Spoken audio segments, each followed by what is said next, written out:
Okay.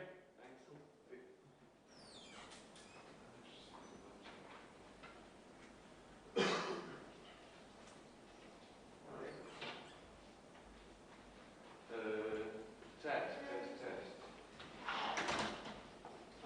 To co, Marcin, przynieś ten mikrofon? Przynieś, nie? Tak. Alicja, Tak. Na palesce jest mikrofon, na mównicy. Dobra. Trzeba go przynieść tutaj. Dobra. Dzięki. Jakimś kablem? Coś możesz powiedzieć o podłączaniu? Alicja? Tak? Znaczy to trzeba będzie tylko odpiąć. No. Ja zaraz mogę tam... Odpiąć kabelek? No tak, no bo będzie przypięty jakby... No ale zaraz. Nie poradzi sobie, nie? No tak, no. No to przynieś. Raz, dwa, trzy. Ten mikrofon jest przypięty tam, tak? Trzeba go po prostu odpiąć? Tak. Okej, dobra. Raz, dwa, trzy.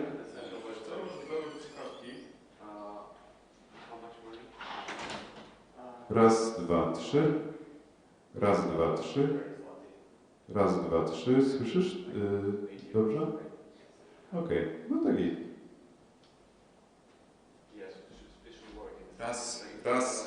Raz, jeden, dwa.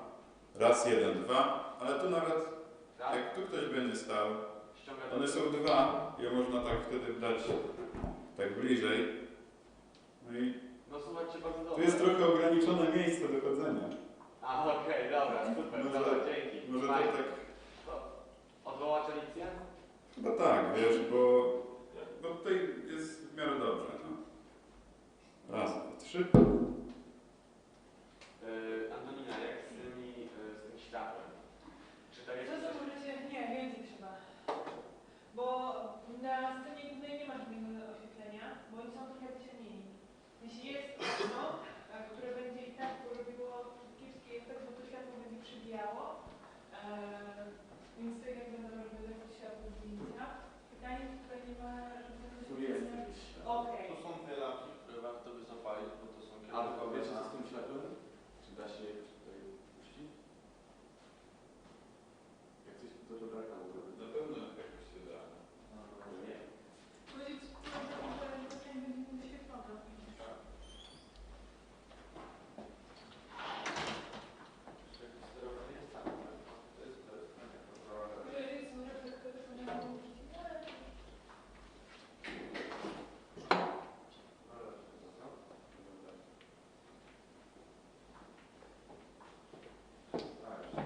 A, tu jest jakiś...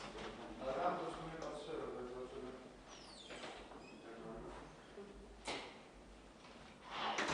Nic się nie zmieniło? Czy też może te takie oświetlenia muszą... Ale nie są chyba rolety tam wszystkie.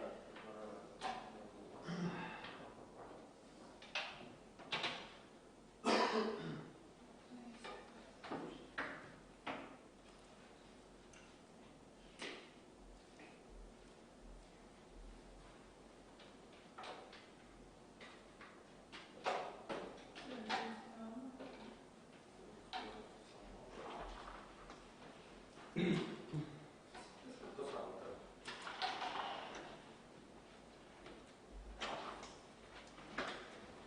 The lights are here. Cześć, Roman. Czy może jak światło włączyć? Ale tutaj chyba... Chodzi o te, wiesz... Reflektory. O, coś się pali. Dobra, a więcej? Bo jeszcze wyżej są...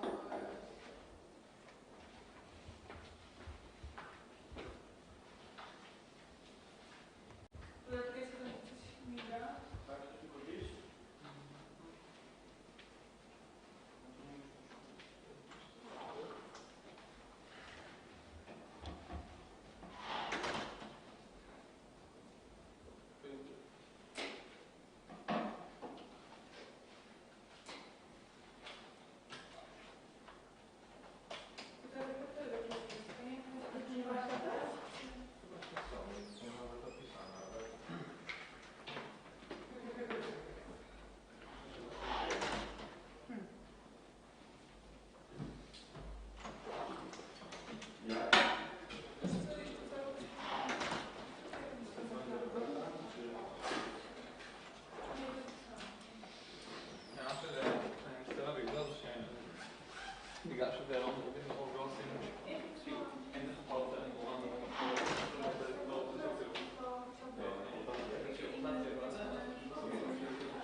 I assume you have like 4 teams, so maybe we'll just do a breakdown of all the 4 teams in the room. Then we'll be definitely on time. So, if your partner or your friends are not here, please ask them to be here immediately. We have to be tight on schedule because some teams are leaving just after the grand final results, so we cannot be late.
Okay, hello everyone, let's do a roll call and then cut off some teams.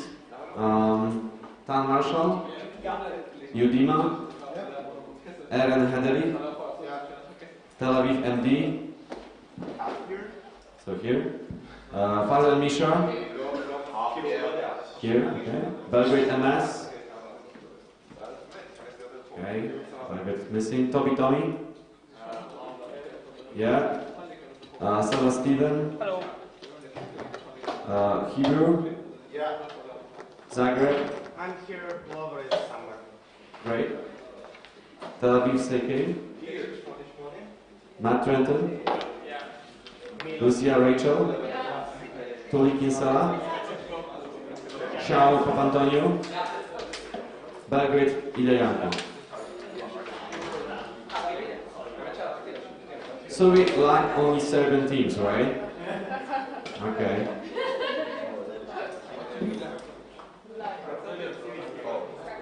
Oh, can you call Ilyanko and Miloš? Here, you're only people missing. So, Ilya is just outside. Miloš I've talked to. He's here within 3 minutes. I have no idea. Oddly specific. Yes. Because I was missing 4. Yeah.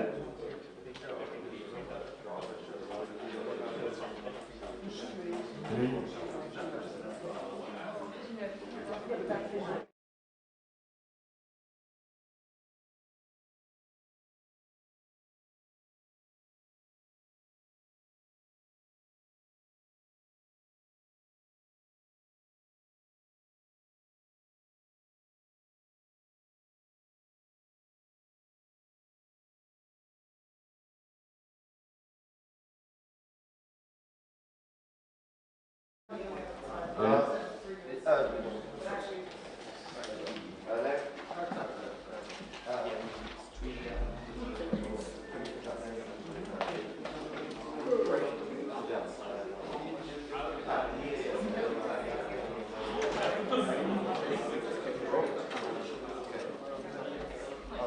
if your partner is not here, please tell them in 2 minutes we are releasing the draw, so you have to then prepare separately. We cannot sacrifice people leaving the grand final, so.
speaker positions and from preferences of the government. Can we also give the first Q&A, please? Stefan speaking second. I do not care. Well, Actually, Kinsella speaking first, your preference. I can do this.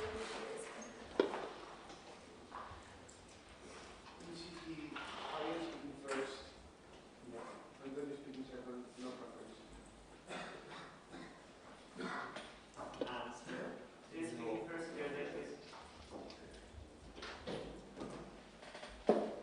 So Lovro second.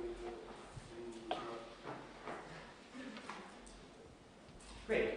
When everyone's ready, I'm Marjanović tutor. My preferred pronouns are here today. I'll introduce myself. So if everyone's ready, we give the floor to the Prime Minister to open the case for opening statement.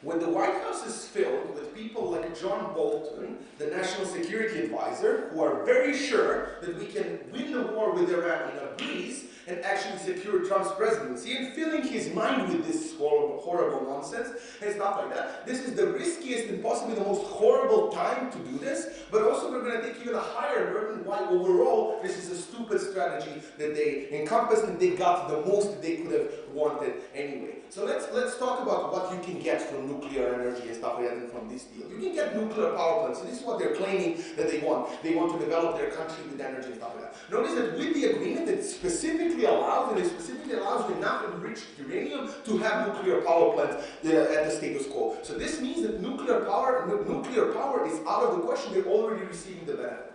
As for nuclear weapons, a couple of reasons why it will be very hard to develop nuclear weapons, especially in a time frame that is reasonable. First of all, the scientists were already very sufficiently targeted. You need a lot of people who have a lot of know-how. They were very much blocked up until this point, which means that the process for Iran specifically is going to be longer than the other things. Second of all, you need to import tech resources and import, a lot of raw materials, which nobody at this current status quo, when the tensions are coming up, has a very huge incentive to give you. Even the countries who are loosely connected to you, and they're not really allies, but loosely connected, are China and Russia. They still don't have the the reason to fund this, because first of all, they don't want you to have nuclear weapons. This is why they signed on to a treaty. Second of all, they don't want to be implicated in a thing that can also ruin their relationship with Trump, specifically when they have already differing opinions. So nobody has really the incentive to give you, which means that this slows down the process even more. Thirdly,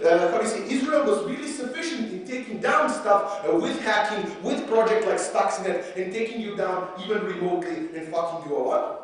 But notice, lastly, even if I didn't say any of this, the estimate of them making a nuclear weapon would be at least 5 years from now if they start enriching at this moment in time. Which means that even if they break this, which they started to do, they will not have a nuclear weapon in the next 5 years. But notice the second thing, even if they have the nuclear weapon in the next 5 years, it will be one nuclear weapon, because this is how you develop. You need to develop multiple of them in order to have a credible threat and stuff like that. So still, even in 5 years, they wouldn't be enough to protect themselves and stuff like that. So this is something that is out of the debate by this metric. So what is in of the debate? So let's say risk of escalation of tensions, ruining your relationship with people who are actually defending you at the status quo, and actually safety, why is it ruined? Let's say even a best case scenario where all this that I said is not true, we still win this debate. Couple of things. First of all, Trump's presidency and Trump's cabinet is currently filled with people with very non-coherent messaging. Some people are for, how do you say, bombing Iran, which would be like ludicrous for any normal presidency to consider because that would lead to a lot of casualties. But apparently, Trump was like 10 seconds away from sending, how do you say, US military drones to down, how do you say, to bomb Iran in this sort of situation. The problem is, the risk of escalation increases when the tensions increase. It's not that wars start because somebody says, I declare war on you, and now we go there. The issue is that they usually start by incidents that happen in the times of tension. What is the time of tension? This is similar to Cuban Missile Crisis and stuff like that, where everything is perceived as threat, where somebody flying a drone over your territory because they want to provoke you is conceived as threat and stuff like that. You're giving these how do you say, that which leaves Trump in a very horrible position because he wants to portray himself as a strong man. If you down his drone and stuff like that, so why is it likely for you to also escalate the conflict here? Notice that Iran has a lot of, how do you say, decentralized units that are operating and that are downing these drones and stuff like that. So Iranian military guard and Quds are necessarily more decentralized. The central government doesn't have as much influence over them. Why? First of all, why? Because they were needed to, how do you say, do guerrilla warfare against states like Israel, funding Hezbollah and stuff like that. So they were given a lot of leverage so central government can disassociate with them if need be and stuff like that. So they're operating more or less on a directional basis where you can tell them this is what you do, but they have discretional power to do something. This is very similar in other militaries, but it's more emphasized in the military of Iran in this sort of situation. Which means that these people are much more radical. This is why downing of drones happen and stuff like that, which is not necessarily something that Iran should have done. This risk of escalating tension becomes even more pronounced when Trump is now sending more ships and more, how do you say, battle carriers in preparation for war, in wanting to intimidate you, which means that you can interpret any other, how do you say, attack, any normal passage as an attack and risk escalation of conflict. But notice that this goes two ways. They can say Trump will lose presidency. We will cover both of these. If Trump stays, it's horrible for you for all these reasons because you ruined the thing. But even if Trump goes, you have ruined your reputation as somebody who Democrats are portraying as getting fucked over by Trump by stooping to the same level as Trump, by doing something that they said you will never do, that they said you will honor until, how do you say, because it's Obama deal and stuff like that. Yes?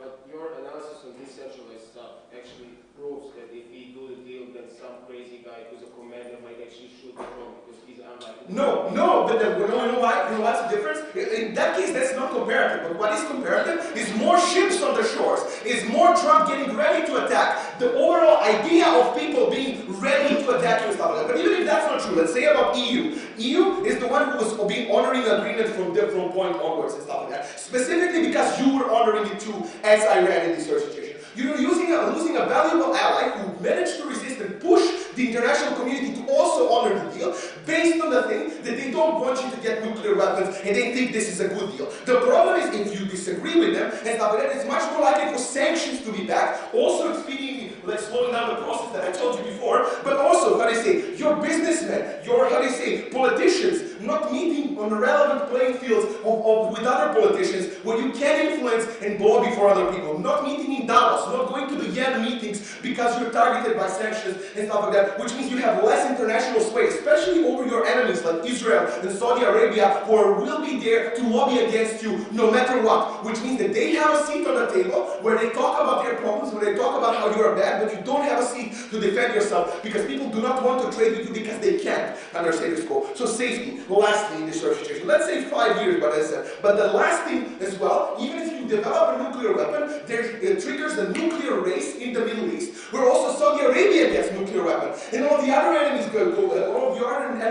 get nuclear weapons because they can. And what was preventing them, and what Saudi Arabia actually said, if they get it, we will get it too. And this is why it was urgent for people to make a deal. This makes it much less unsafe because it's much less unpredictable to deal with Saudi Arabia. This is why you should definitely vote opening government. Thank you.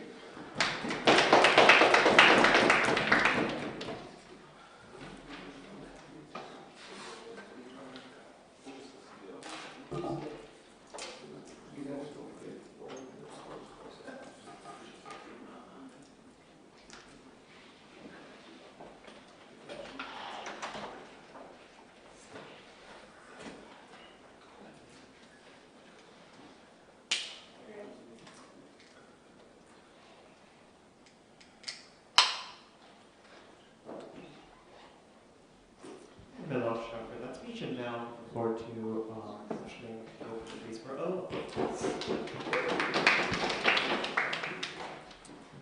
Chair, adjudicators, ladies and gentlemen, countries gain power in the world either by being an economic and political powerhouse or by being a military powerhouse. The Iran deal asked Iran to sacrifice their military capabilities in order for them to be able to gain prominence through economic prosperity. Iran is now being denied their chance to gain economic prosperity through this deal, and yet they are still being expected to make the sacrifices with respect to their military. We think that that is unfair. It is not the terms that Iran signed up to, and the way in which Iran is able to establish itself is by starting to go back on the terms of that deal, increase their supplies of enriched uranium, and exercise their power in that capacity. We think that will be better at achieving the goals of the Iranian government, which is to ensure sustainable economic and political power for Iran and its people. So we think that the reinstation of sanctions on Iran has hurt their products, their oil exports, and their trading partners have been penalised. So you've seen a capital flight from Tehran. What is the best outcome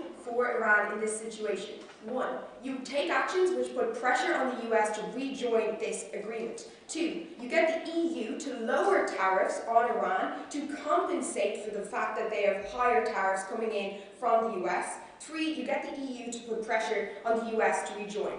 I'm going to talk to you about why the actions of increasing stockpiles of enriched uranium are most likely to lead to those sort of outcomes. But first, I'm going to respond to opening government, because their main claim is that this is bad because the US increase in tensions means that the US is likely to attack. I'm going to talk through this a little bit more throughout my speech, but three, I think, quite obvious response. Firstly, the example they give you of how Trump was minutes away from ordering drone strikes on Iran and then was pulled back is evidence of the fact that there is a check and accountability mechanism on the things that Trump can do. So when they say it's just him and John Bolton and they can do anything they want, an example that they use showed that that is not true, because there are Joint Chiefs of Staff who advise on these sort of issues.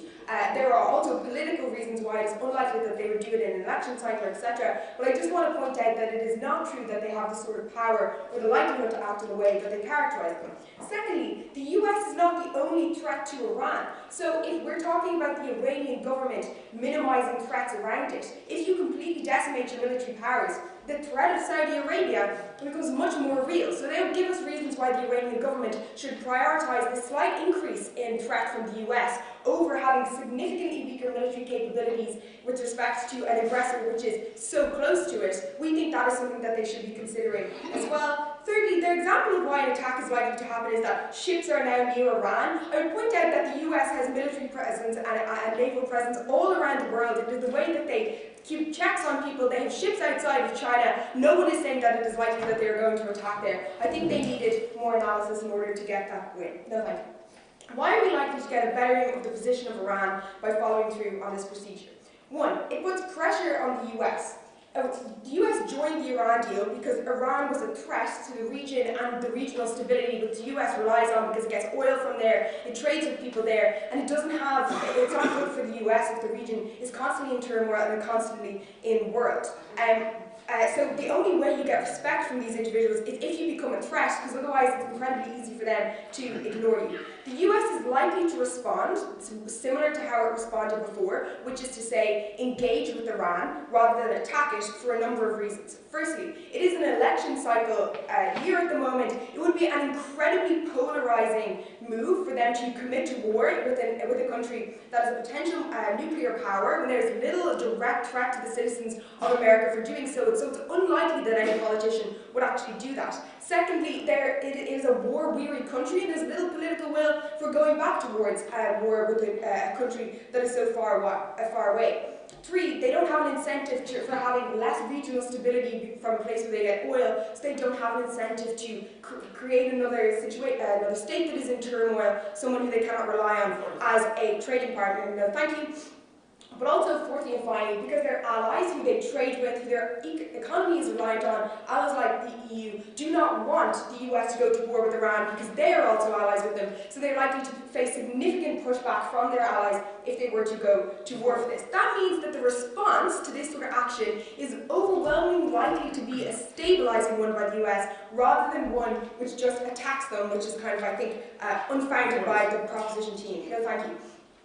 The second thing that it can do is it puts pressure on the EU to compensate. The EU want the Iranian deal to be a success for a number of reasons. One, they don't want Iran to be seen to be an aggressor in the region. They also get oil from Saudi Arabia, and it's bad for them if those oil prices are constantly fluctuating. But also they have kind of a humanitarian obligation to not have someone who could play a role in the war in Yemen, and they don't want an increased aggressor there. Two, they spent an awful lot of time on this deal, and it's a really good PR win for the European Union and its success if it can be shown to be a success and a worthwhile mission as a unifying thing that the EU can hold up together as a strong, unified union. I'll take closing in a second, but also because it's better for them to have a new trading partner in a situation where the EU is in turmoil, when they don't know what the future of who they're going to be trading with after using the UK. It's beneficial for them to be establishing more links around the world. They're all reasons why the EU was likely to, in response to increased uranium by the Iranian government,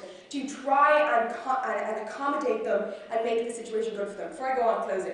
So, how do you think that the Republican Party will react during those elections you mentioned in order to portray themselves as strong? I still think that it is too polarizing to do that, and there are so many other ways that it's easy for them to portray themselves as strong with respect to the economy, etc. I think that it would be very unlikely that this would be their first port of call. We're going to go to war with an enemy that doesn't really affect their life. They need to put in work and to say why that is likely to happen. Thirdly, and final point about why this would be bad for the Iranian government's soft power. In order for Iran to promote itself in the world, it will have to sign more deals like this in the future to get more allies in different places. That means they will have to make some sacrifices in return for a benefit. They will be making deals with countries that are much more powerful than them. If the countries they are making deals with now see it as they can make a deal with Iran, make them make all these sacrifices, and then not follow through on that deal, and Iran will still continue to make the cuts to their military, etc., then it just leaves them open to being completely exploited in the future. Iran needs to either exert itself with economic power, which it currently does not have, or military power in order to gain respect. Taking steps like this are unlikely to escalate tensions to the extent the opposition would like it to be, but they're the only way that you can ensure economic prosperity, but also the lasting power of Iranian soft power in the region for their ability to join deals in the future. Please oppose.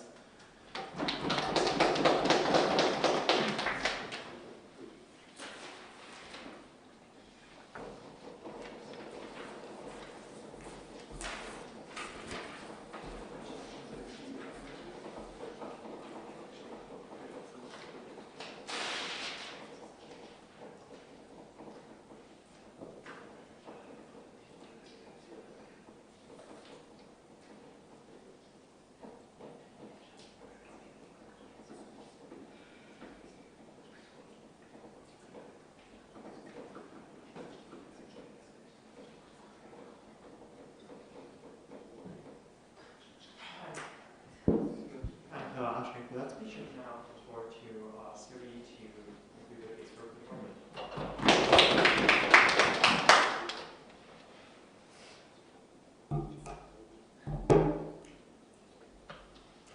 This previous speech was a lot of analysis on why it is a bad idea for the United States to engage in armed conflict with Iran. That disregards the analysis in our first speech. We agree it's a bad idea. That still does not mean it will not happen. One of the key reasons why Donald Trump did not launch U.S. airstrikes against Iran was because Jack Key, a Fox News anchor who was present at discussions with John Bolton after the downing of the U.S. drone in the Persian Gulf, advised him that it is not a great idea to do so.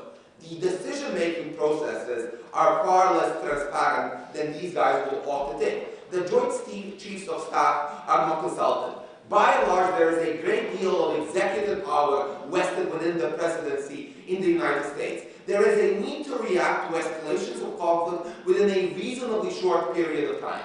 This overall means that you will not have a large public-scale consultation which will lead to rational decision-making when it comes to an escalation. What is more likely to happen is you will have few people at the table making these sorts of decisions.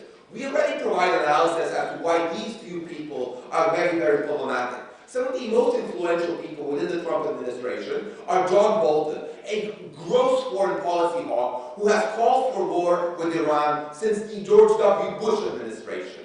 People like Mike Pompeo, the chief of staff, who has been similarly very hawkish. When Donald Trump, as he has already done so, consults with very few people when it comes to foreign policy decision-making, you have a far higher risk of conflict and escalation. The thing that furthers this is a large level of decentralization that exists within the decision-making within Iran. And what closing asks in the POI there is, but why this comparative? I mean, look, the level of decision-making that is provided by the Iranian regime is directional. What does this mean? This means that by definition, you do not control the chain of command within the Quds forces or the Revolutionary Guard to a very detailed extent. You do not give out precise orders. Our direction in terms of like how aggressive you ought to be towards neighbors is something that is provided by the regime. So if there is a call for escalation, if there are numerous, if there are numerous public gatherings where you continue yelling death to America, etc.,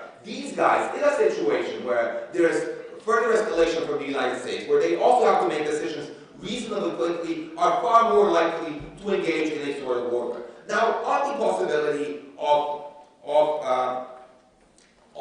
Iran gaining nuclear weapons, we provide a lot of analysis as to why this is incredibly unlikely to happen. No, your main supplier of technology, Libya, has a different regime right now than it did 5 years ago. Secondly, on this, the US and Israel have been successful in various means of slowing down your nuclear program, i.e. killing your nuclear scientists, etc. This means it's very difficult to get there. But the further point on this is, I don't really understand how gaining nuclear weapons improves your international standing or makes you a bigger superpower. Look at North Korea. It hasn't improved the standard of life. The second thing I will point out is that, yes, nuclear weapons may to an extent be a deterrent, but this is by and large true in democratic states and far less so in less democratic ones. I will point out that since developing nuclear weapons, India and Pakistan, both countries which are at best semi-democratic, have engaged in 3 different conflicts, admittedly regionalized, but this does not mean you have a strong deterrent, no thank you, towards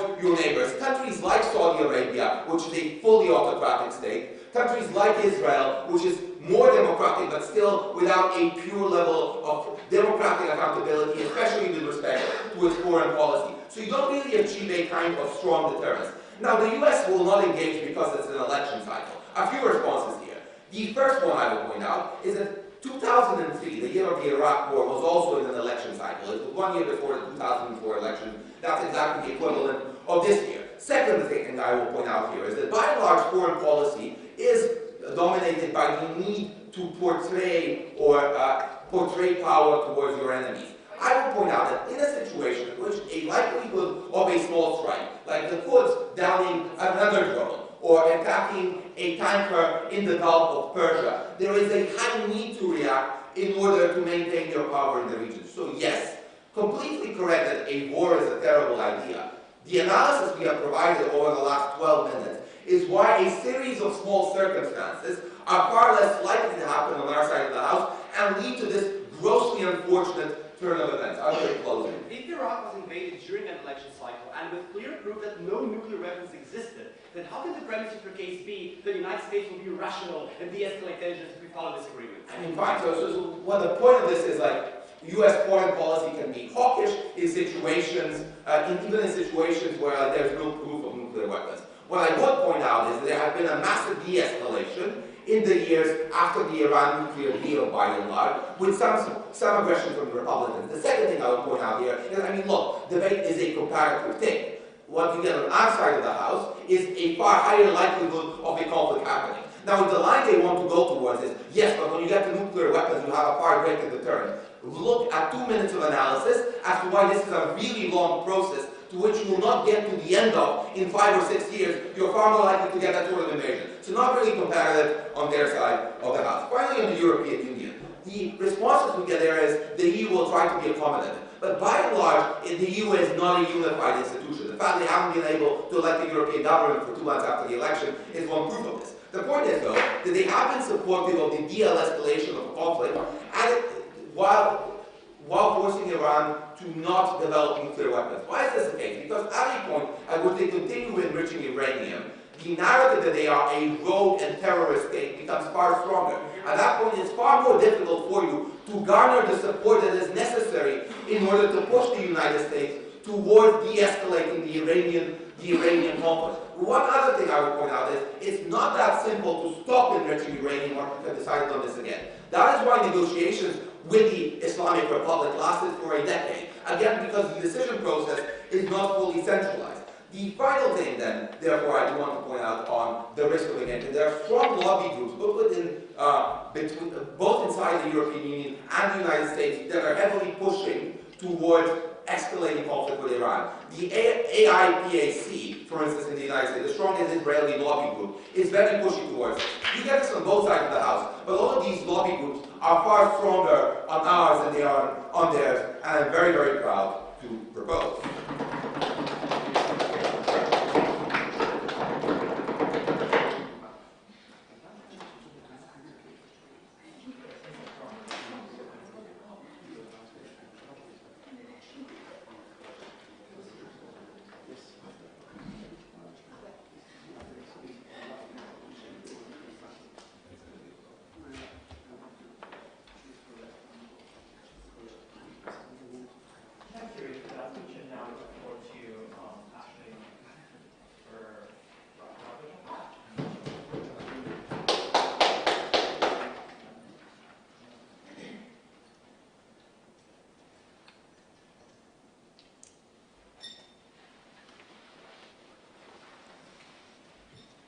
Responses in terms of frame, and then I'm going to talk about the US response to Iran's actions in this case, and then I'm going to talk about the state of the deal and what can happen in the future in terms of Iran's relationships with neighbors. Let's first talk about responses in terms of frame. The first thing that they say is, in response to our case, is nuclear weapons doesn't make you a superpower.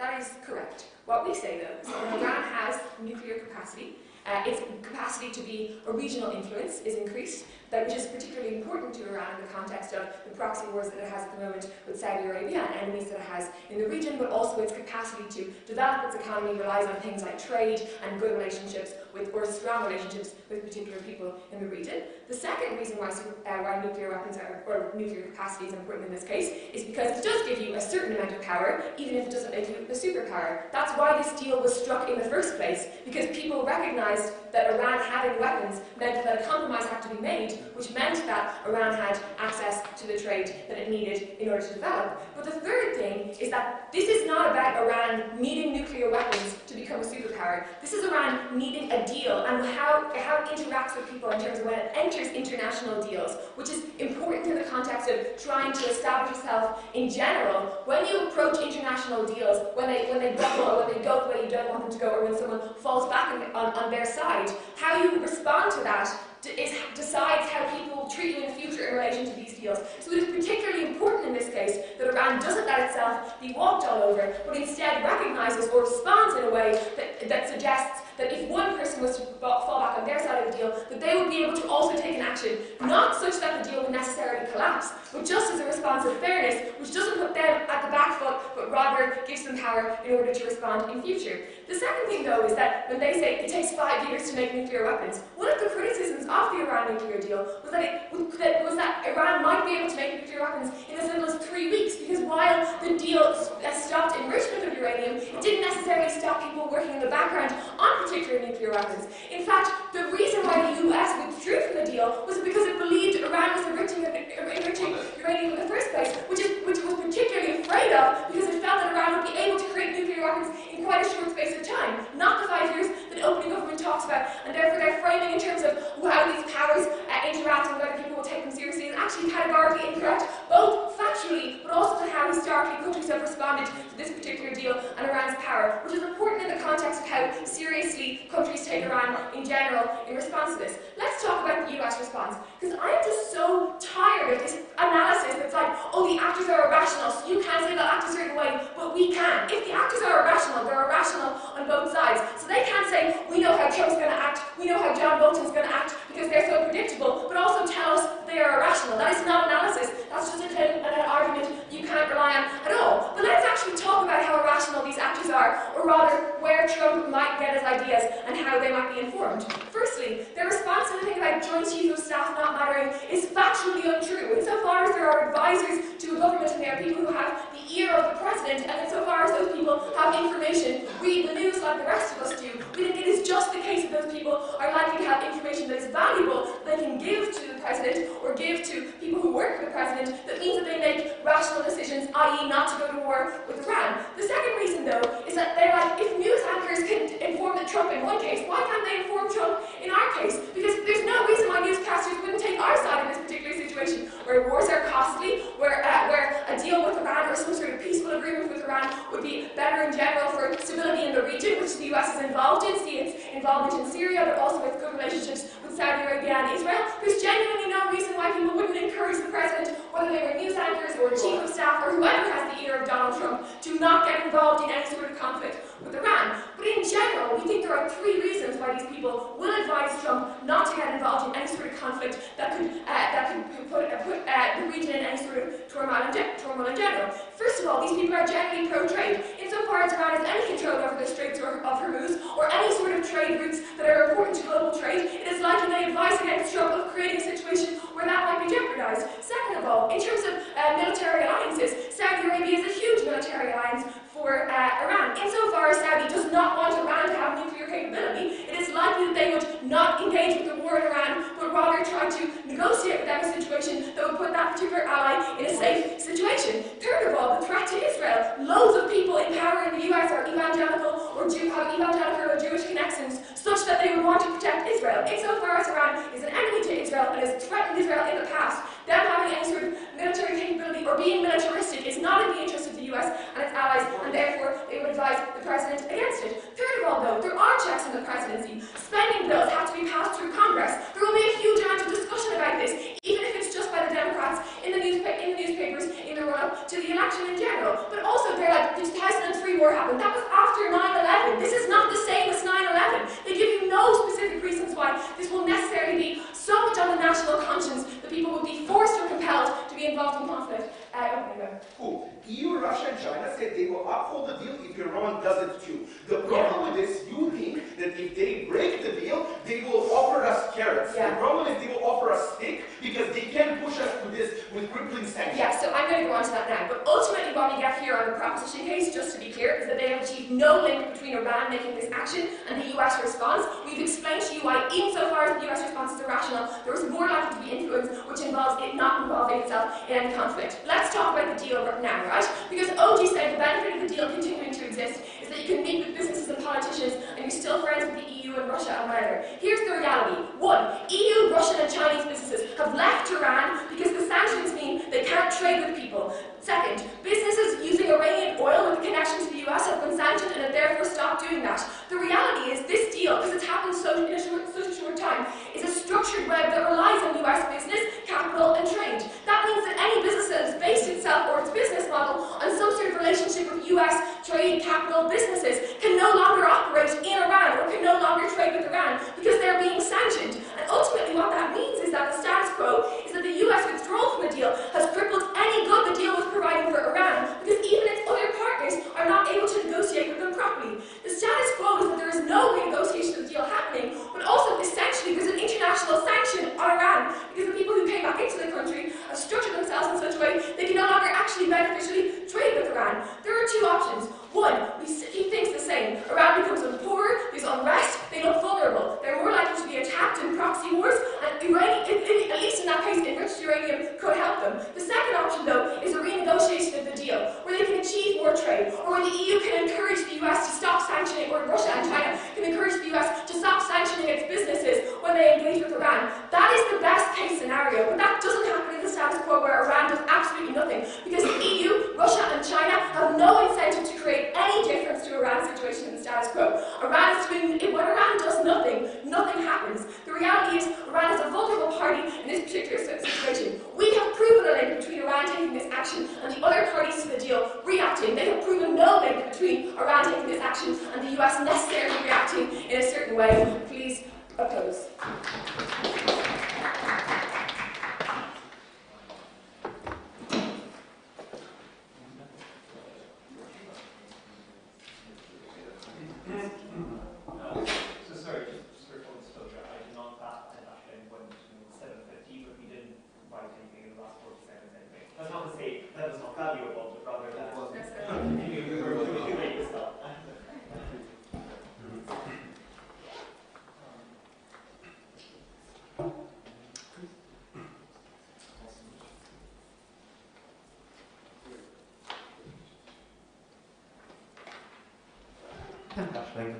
to open the second half of the debate, we give the floor to Javier for CG.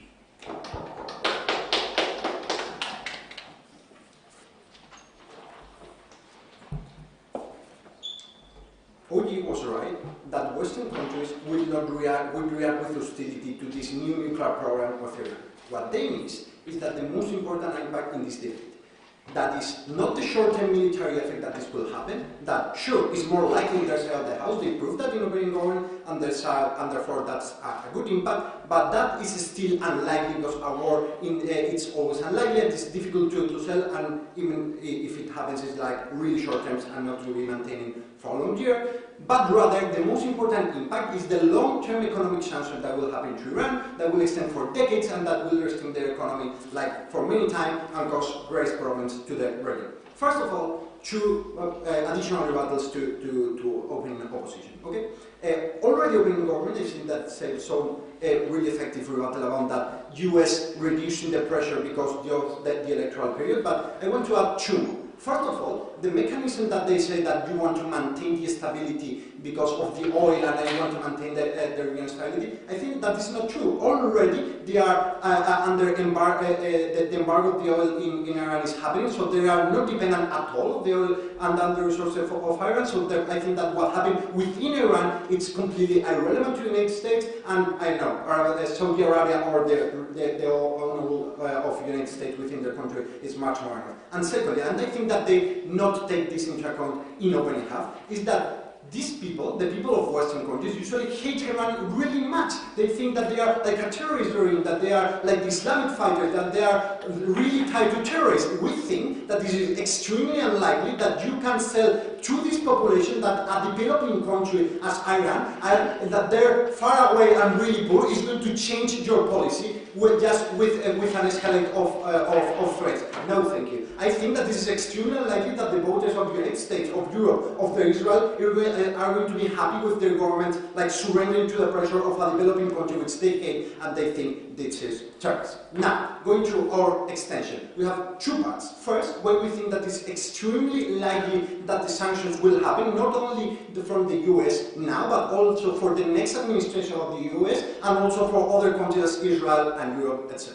First of all, as I was introducing, because it's a great sense of pride in these countries, and especially this pride against a country which they consider underdeveloped and a terrorist pride. This pride happens differently in Europe and the United States, in which most vast majority of the population hate this country and think that they are like terrorist and Islamic radical, etc. And happens in another way, there are countries which are surrendering Iran, which have like a historic of hate between races and which have like the little opportunity that they can to damage these people. Secondly, for this exact reason, not yet, for this exact reason, we think that for the voters, it's extremely popular to say that you are doing like an intermediate via. You are not attacking this country because war in Europe is extremely unpopular, but you are able to put hard economic sanctions, which are not risky at all, but which are coherent with the idea that we cannot be supporting a terrorist regime which is threatening to put nuclear weapons. Actually, in Europe, many people think that if Iran is able to get the nuclear weapon, they are going to attack Europe. It's not so rational, but they think that this is possible because they are Islamists, they are radical, and there's no more logic under that. So, third, they also think that this works in the past. They think if for many years we put economic pressure over this country and they were forced to withdraw the nuclear program and they surrendered that, then we have another time, that we have another opportunity of doing the same, of putting this country on their knees and without any risk, because we are not going to go to war, we are not losing soldiers there, and we are just maintaining the status quo and at the same time putting a lot of pressure. We are not saying that it's completely impossible that they attack the country. What we're doing that this is like perhaps a 10%, a 15%, a 20% chance, but what we are sure at 100% chance is that United States, Europe and Israel is not going to respond with economic friendly to Iran, but rather with embargo and with sanctions which will lead for decades of economic stagnation.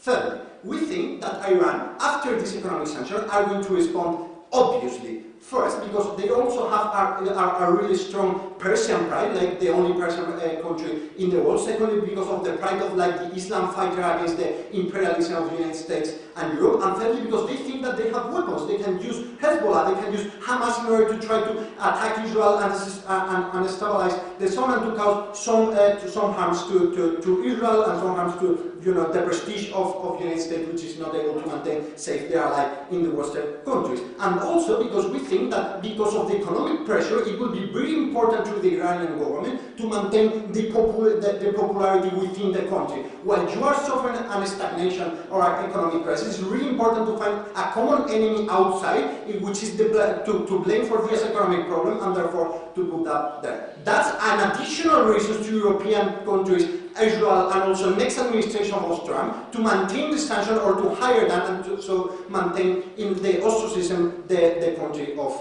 Iran. What we prove with this argument is that it's extremely likely that it's an escalation, at least in economic war, and therefore that Iran is going to be maintaining like in the corner of the trade for many years. So, what's the impact of this? We think that as most of the I have no time.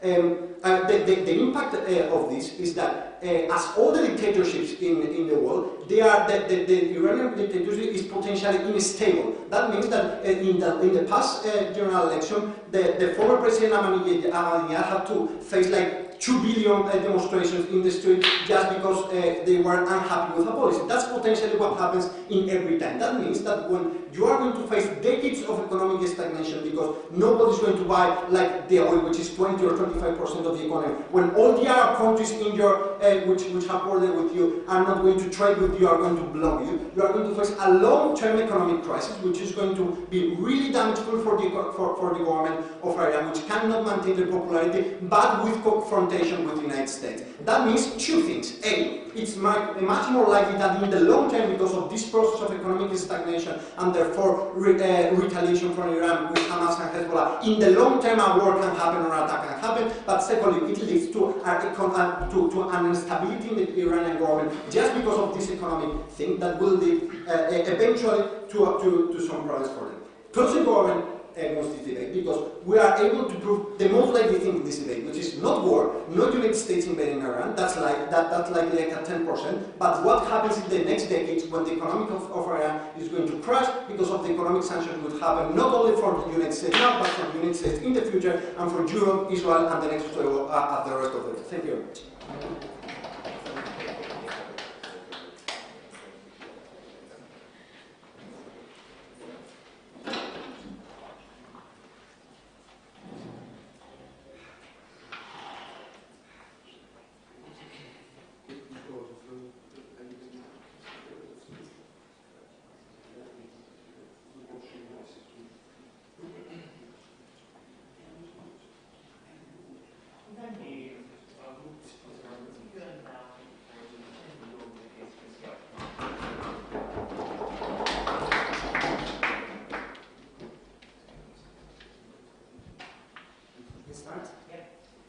I've had it with people telling lies and getting away with it because they sound smart. Not happening this fucking time around. 3 things in closing opposition. 1, why everything in government is sound comparative. 2, benefits of a nuclear program far more than open opposition. 3rd, actual interest of the Iranian government, why this enables them to have legitimacy and staying power. Everything is integrated. Now, opening op's response to open government is, look, the US is rational and will engage. We don't care if opening op is right. Let's say that government is completely right. Let's take their world. The US is completely hawkish and therefore engages because of John Bolton feeling Trump's head and so on and so forth. Within their framework, it is incredibly unlikely that the United States will act rationally and de-escalate tensions if Iran complies with this deal. Number of reasons. Stefan tells an explicit lie, or he has no conception of time. The reason why Iran started developing uranium again is because Trump imposed sanctions on Iran even after Iran started complying with the deal, because he construed an idea that Iran is not complying. Therefore, Iran decided that since sanctions happen anyway, they're going to continue. Second, Iraq war. It happened during an election cycle. International inspections of the United Nations proved that there were no evidence of nuclear weapons. The United States still invaded. Even after it ostensibly democratized, they still retained troops on the ground. They did the same thing in Afghanistan because it had geopolitical interest there because we're as hawkish as government claims. Thirdly, both OG and CG want to talk about the narrative of Iran as an evil country. Note that since George Bush Jr. defined them as axis of evil back in 2001, but that since Trump has already construed a narrative that they're breaking a deal which they were not breaking, there's path dependency here. It's incredibly unlikely, after several establishments convinced the American people that Iran is a rogue country and cannot be trusted, even if inspections show that they can be because they're hiding nuclear weapons elsewhere, it's very unlikely that the future establishment will back down on that claim because it delegitimizes their foreign policy and it loses them electoral power because this is what the United States people believe. And exactly that is what CG concedes in their speech. They say people hate Iran. They're convinced it's a rogue and terrorist country. People will accept sanctions as long as there's no war. Exactly. This is probably what the United States government is going to do. They will retain sanctions on Iran because people support the sanctions on Iran and because they have electoral interest to do so. Iraq, again, is an example. When you convinced people that Iraq has nuclear weapons, even when it is proven that they didn't, in order for you to retain legitimacy over your foreign policy, and for people not to vote against you, you still have to pretend that they have nuclear weapons, and you still have to go down there, although it was proven that they do not. So essentially, government concedes our case. Now, Miloš's point about decentralization, like Miloš using big words in this debate, not going to help you. Look, having a weaker chain of command means it's probably more likely that someone is going to go rogue after we sign the deal again. Note, also for religious reasons, most rebels in Iraq and Syria who rebelled against the governments there rebelled on religious grounds. This government is betraying our vow to fight for our world. They are siding with the enemy who invaded our Muslim brethren, therefore we have to rebel against this government. Note also that the idea of someone taking down a drone can probably happen anyway, regardless of whether we have this deal or not. Essentially, again, conceded. Again, just another rebuttal to CG. So if you want to talk about sanctions, sanctions probably happen anyway, as I explained with the US.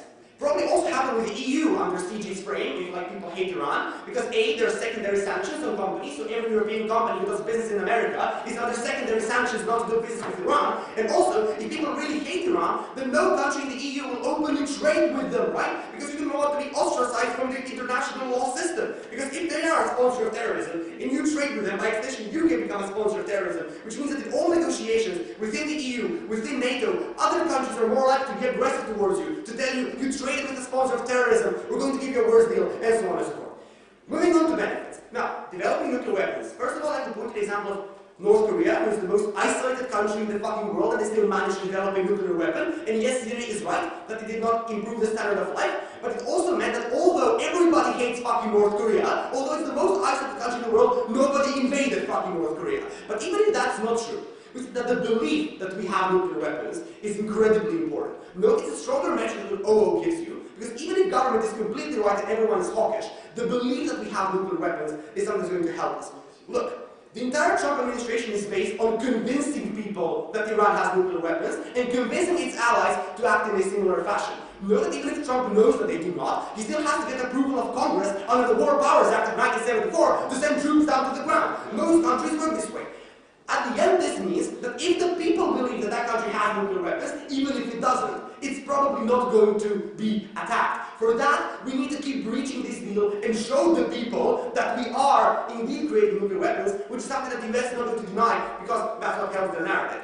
There are credible threats to Iran. So under OG's metric, US is a credible threat. So the US promised Libya to not be attacked, it was attacked. Saudi Arabia showed intentions to attack. It attacked Yemen directly. It blockaded Qatar, which is one of its main trading partners. Israel has religious reasons for a preemptive strike because it believes that under Shia Islam, Iran will want to become a martyr state and invade Iran. Therefore, as long as there is no credible deterrent in the form of nuclear weapons, all countries surrounding Iran have shown a tendency to attack other countries when they believe that calculus is in their fucking favor. Look, Israel is also an example for our side as well, in terms of nuclear weapons as deterrents. But before that, Miloš probably has something to say. Cool. If there is no comparative in the debate, then the debate is judged by risk of escalation. The problem on your side then becomes that the path to nuclear weapons, which is not instant by Trump's metric 3 weeks. Okay, sure. But the first part of your PO was answered by the first 5 minutes of my speech. Second will be answered now. Israel is also an excellent example of nuclear weapons that are deterrent. There were 4 Arab-Israeli wars. The last happened in 1974. 1974 was the year Israel acquired nuclear weapons. The USSR, which was in the Cold War and on the brink of the Cuban Missile Crisis, never engaged in a full-scale war. Syria talks about India and Pakistan and says, oh, admittedly it's regionalized. Yes, exactly the point. Not until 1945, we had cycles of 30 to 40 years of countries going to full-scale wars when their entire territory would be invaded and their cities bombarded. Now we have a conflict reduced exclusively to Kashmir and proxy wars. That's probably a comparative. But the last thing, let's talk about the interests of the actual Iranian government. And as CG said, that's to stay in power and avoid escalation. No, the entire theocratic system of Iran, of Ayatollahs, since Khomeini, is based on the idea that Iraq represents a third way which will spread Shia Islam and be neither capitalist nor communist. The entire system of Ayatollahs and the Council of Guardians of Revolution is based on the idea that we are going to do this and we're going to be a strong country for our Muslim brothers. Given economic mutiny and sanctions happen anyway, the only way to retain the peace is to convince the people that we're doing something for the future, that we are sacrificing now in order to keep fighting our hated enemies. If that doesn't happen, people lose trust in their government, and that's why closing opposition finally wins this fucking debate.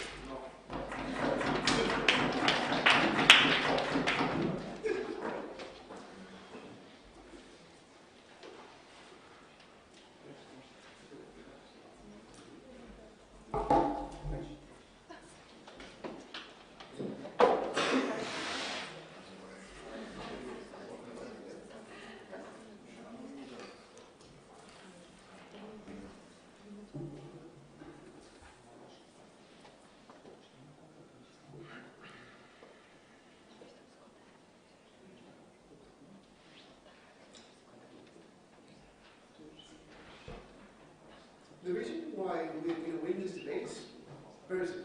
It's called plausibility. So OG tells you, look, there's a big impact if they invade you. OO points out, look, but it's not that likely that they invade you. Both things are probably right. They are likely to be like small retaliations. They're also likely true in that no one is going to invade Iran. Then CEO tells something weird about people invading Iran or probability to invade Iran. We are the only one to tell you something that you can actually believe after this debate, which is that it's likely that countries react with sanctions and that plausibility will make strong economic pressure, which is back to Iran. First, our case, framing and rebuilding, and then CO and OO. So first, our case. Look, OG told you there's a lot of risks between this situation due to the possibility to retaliation. What we tell to you is that the reaction is massive pressure to Iran's economy. How I told you a number of reasons, but it's really important to remember two of them. The first is that they believe that they did it once and it was useful. So they believe there is a useful tool to bend the knee on Iran. They did it, and they believe that it's true they can make it in this way. And second reason, they believe this is a way to do it without the tensions, without the invasions. So the most likely thing to happen is that they believe if I have a tool to do it without getting the setbacks, without getting the possibility that Iran does bad things to Israel, I don't know, it is much more likely that they do that because they think it's efficient with no cost. Compare here the plausibility to sanction someone when you know it's efficient because you have the proof that it is, towards the probability to invade them. It's ridiculous, so we think it is much more likely that they sanction them. Second thing that we tell you, how he tells you, is this is not only true, it is also true that this provokes an irreversible trend to Iran. So once they go into breaking the deal, it's really difficult to go back to the deal. Iran's pride, the necessity to justify strength towards their people, because it's the source of legitimacy of the Iran government, the weakened position if in the Middle East they do this. So they bent the knee one.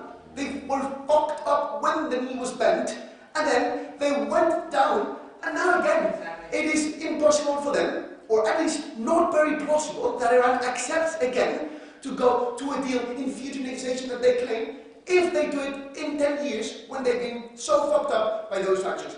Whereas, if they do it now, that doesn't happen because they're still complying with the EU. The EU is already maintaining the deal because they say there's a Trump idiot thing to do. That is the comparative. It is likely that today they can do it. It is not in 10 years when they get the situation that they were pressed and they conceded everything. Javier told you why the sanctions are really bad. It was not contested, and all conceded in the debate the sanctions are really bad. No. What is the likely thing that happens? So what's the implicit comparative that Javier told you in his speech? The implicit comparative is A, the European Union and many others don't sanction you because they promise you to comply with the agreement if you comply with the agreement. Hence, okay, maybe the US will somehow sanction, but firstly, European Union and many others won't. But secondly, And this is a response to CEO's direct response when they say that deal will happen anyhow and it's not comparative. It is probably not true, at least for 6 reasons. First, because there won't be any plausible justification after Trump. Trump justification is that they're not complying. Whenever Trump goes out, if they are complying, there's no plausible justification to keep this trend. Second, because many others want you to do it, so they will pressure the US government in the UN, in the European Union. Thirdly, because the Democrats can actually win, okay? This is a likelihood scenario in which Democrats win. Probably they won't keep the path. Even if the Republicans win, they will want to appear more moderate than Trump, because Trump was doing shit that probably was not justifiable. But fifthly, and most importantly, due to the fact that Iran and Iraq and Afghanistan are good examples on not how to do things, and it's much more likely that the US electorate can buy into a narrative where we're doing something to avoid a fatality as Afghanistan or Iraq, rather than the narrative of let's go and fuck Iran, because it's really harmful to their people, to their army, and to their...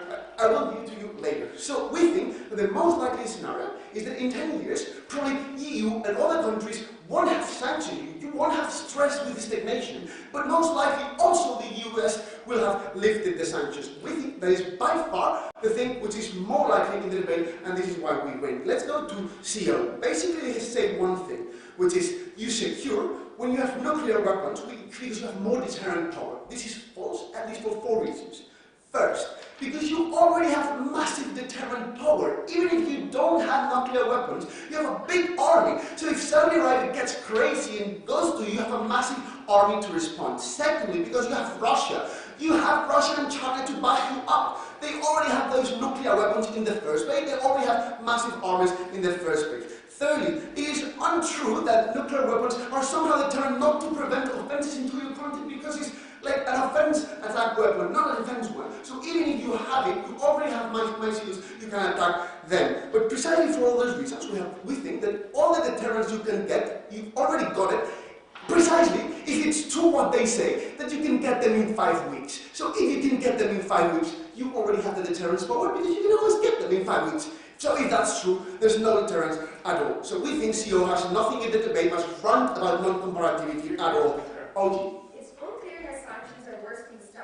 Where no one is trading with Iran. But if the EU always responds to a threat with sanctions, why did they sign this deal in the first place? So first, it is not true that it's not comparative to status quo. Iran's economy during the past 10 years before the deal was stagnating due to sanctions. And in the past years, due to those precise lifting sanctions, Iran could empower. Does that mean it could grow at 10%? No. But when they target your base most economics, when they target your expectations, the likelihood that you can develop is much less. Lastly, on OO, they say, look, this improves your situation to negotiate towards Europe. Most of their battles to OO were implicit in my analysis when I told you that no, you already believe, like the power of negotiation, you already believe that you have a way out, but not 2 more rebuttals.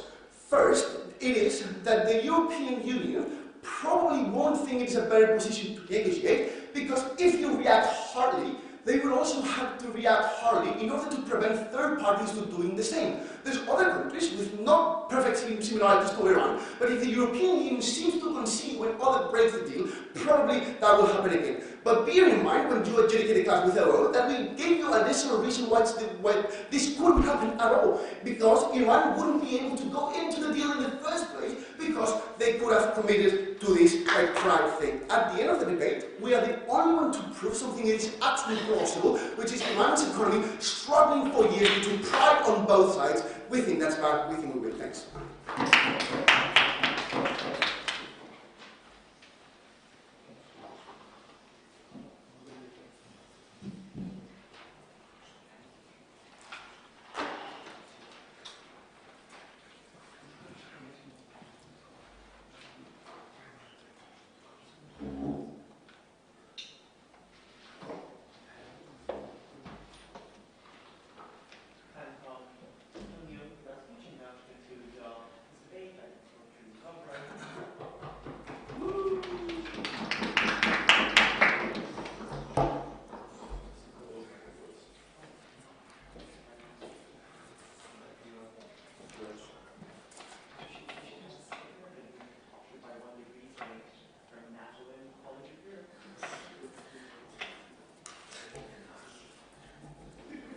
you confused me.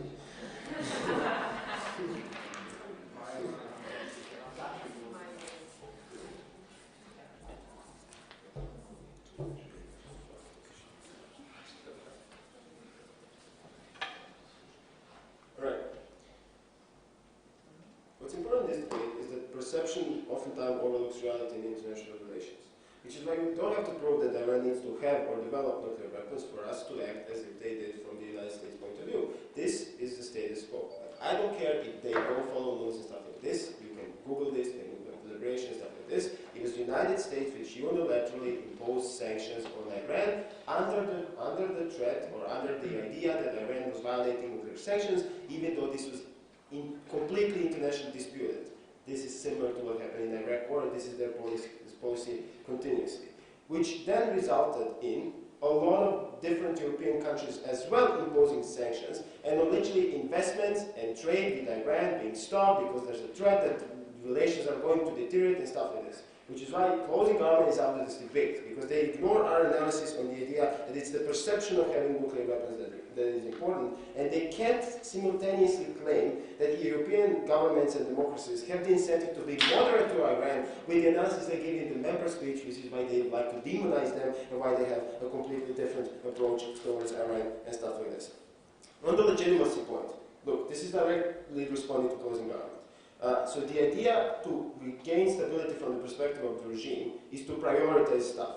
We would rather have, or as the Iranian government, prioritizing military power, which is developing your nuclear weapons, than prioritizing economic gains. This is for the reason that we, as a religious autocracy, as Tim points in his speech, are more likely to sell this as a stability mechanism when we are saying that we are fighting against our eternal enemy, the United States, and that we are not backing down to their demands. The comparative is that Iranians have come to terms with living with sanctions, which, yes, do have a huge impact on the Iranian economy, but that means that because they've been able to survive and are still a threat to like the United States, or a perceived threat throughout the past 10 years, means that they have a huge internal economy, that they are trading with alternative partners and stuff like this, that they are finding loopholes somewhere. So it's unclear on their side of the house why this time the sanctions would be so detrimental that they would lose stability. Comparatively to our side, it's huge pressure on the Iranian regime not to back down and do not get anything. When they talk about carrot stick, blah, blah, blah, what they have to stand for in this debate is that Iran unilaterally,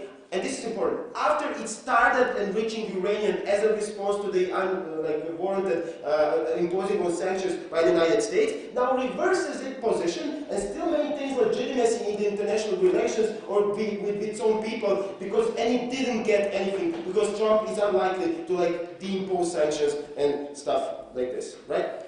So the burden on government here is to show that sanctions don't exist on their side, and they cannot do so. Even with the European Union, we talk about where there's secondary sanctions and stuff like this. This is because partly CG's analysis on hate towards Iran, but also because, and this is the analysis that Noam responds to in our case, it is not important if Iran develops nuclear weapons. As long as countries believe that Iran is developing nuclear weapons, this is something from the perception to which they react and stuff like this. Also, we think that it's very likely, as a response to what comes in the previous speech, that Russia is going to stay on board for a couple of reasons, meaning that the geopolitics of the region means that they're more likely to actually still trade with us and still cooperate with us because we are the most important ally, but also because of the history of deal breaking they have, so they're likely to accept that we also broke a deal and stuff like this, but also that the idea that the US will lead this fight and stuff like this. No. So, Trump also, when they talk about Trump is not the problem, it's a Republican Senate. There's been this whole narrative in the United States politics that this was Obama's plot and stuff like this. So it's not that one lunatic is leading this fight. It's very likely that whoever comes in his place is either going to face a huge Republican opposition if they want to reimpose it and stuff like this, because the whole deal was perceived in the United States politics as broken to start with, but also if that's not true, if a Republican comes, it's very likely that it's going to continue the same policy because it's going to gather support in Senate and stuff like this. Why is open government completely uncomparative in this debate? So first of all, because the chicken versus the egg. I already talked about this, because the US unilaterally stopped the deal and started massing forces, implementing sanctions. This is things that happen regardless of what Iran is doing or not doing in this debate. Because of the narrative of excess of evil, because of the narrative that this was Obama's thought and the deal was not tight enough to begin with, because of the perception of having nuclear weapons, all of these things mean that the United States is like acting hostile towards Iran and stuff like this. But secondly, because of their very own analysis of Pompeo, Trump, Bolton axis, that does not want de-escalation because it's not in their interest, because they are hawkish and they build their power based on this, but also that have intensified the conflict unnecessarily to start off with, which means that insofar as they say, but this is going to cause further escalation. From the Iranian perspective, if someone else is de-escalating the conflict to start off with, there's no reason for you to act in a game theory as de-escalation, because appeasement doesn't work if they are escalating the conflict in this way. So the only reason for you to fight this is if you show strength and if the balance of power is recaptured again and stuff like this. These are the same people who sponsored the Iraq war. So on their side of the house, the perfect case, Iran deals with the nuclear weapons, it's still likely that they are going to like portray them as having nuclear weapons and attack them or like impose sanctions and stuff like this. Yes. Cool. We give you 5 structural reasons why getting a nuclear weapon will take a long time. And in this period, every actor, not just the US, have the urgency to escalate the spectrum of tools, becoming more hardline in sanctions and stuff like that. So it can get worse than it is in the status quo. Yeah, so you gave me reasons that you thought of in your speech which do not represent reality. You already talked about like how North Korea was able to develop a nuclear weapon. We already, literally, they did this under sanctions for years again, right? So Iranian nuclear deal is not something that was happening in open space and they were like, oh, I need to trade with these people to develop a nuclear weapons because no one wants to trade with them in the status quo. Literally, no one wants Iran to have nuclear weapons from the surrounding countries and they need to go through these countries to get to them. Which means that this program from the very start was something that's ready to go dark, develop under sanctions. The program could easily be re-established as they literally just did like the last week when they started enriching uranium again and stuff like this, right? On the idea of decentralization of Iranian forces, which is the only mechanism you say, but there's other things that could go wrong. But you never mentioned what are these things comparatively within the status quo from the Iranian perspective. And you say just decentralization of Iranian forces and stuff like this. Consolidation happened after the drone start. It was plausibly that this was something that was mandated from the central government and stuff like this. One fanatic who's anti-deal because he feels like that we're surrendering to the United States is enough to push your mechanism through and actually act opposite of what the interests of de-escalating in these conflicts are. But it's more likely that damaging weapons are more centralized on their side of the house. So there might be this random guy with a bazooka who can probably do some damage to some extent. But if you have more sophisticated weapons, these weapons are more tightly under the control of the government. Which means that this point is very weak in its impact on this debate. We are very close to close. In fact, Lovro and indeed all the speakers in this debate. Let's have a round of applause for all of them as well. We're about to close before shake hands, and you can stay here so I can walk up.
not randomly or blind, but gets into position. So, breaking teams.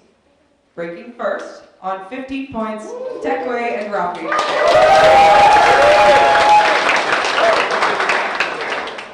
Breaking second on 13 points, Sella and Stephen.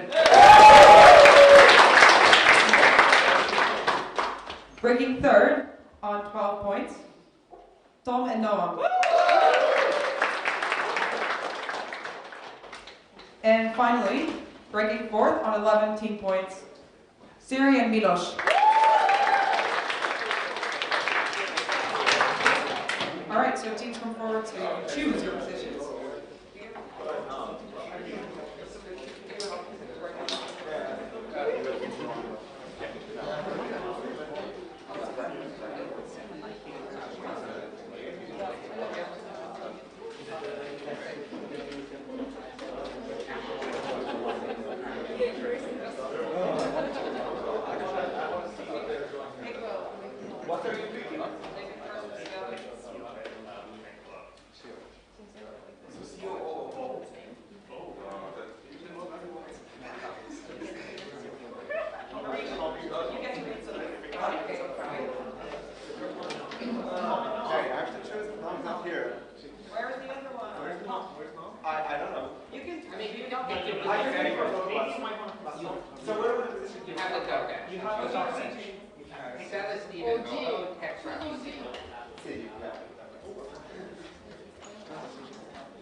No, we can choose from CG and OG. I picked CG. Oh, wow. But you can cheat.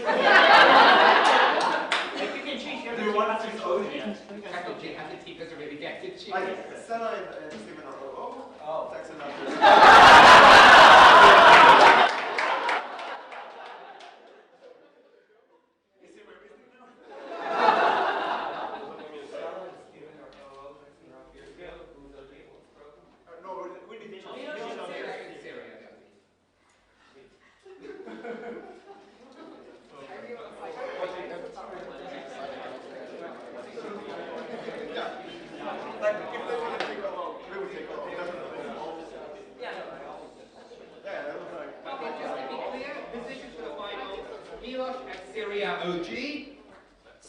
Sella are OO, Tom and Noam are CG, and Teck and Raffy are CO.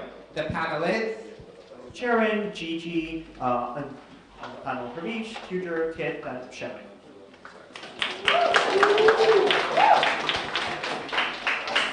Everyone ready for the motion?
Whereas in unconditional love, love is given freely to the loved one, no matter what.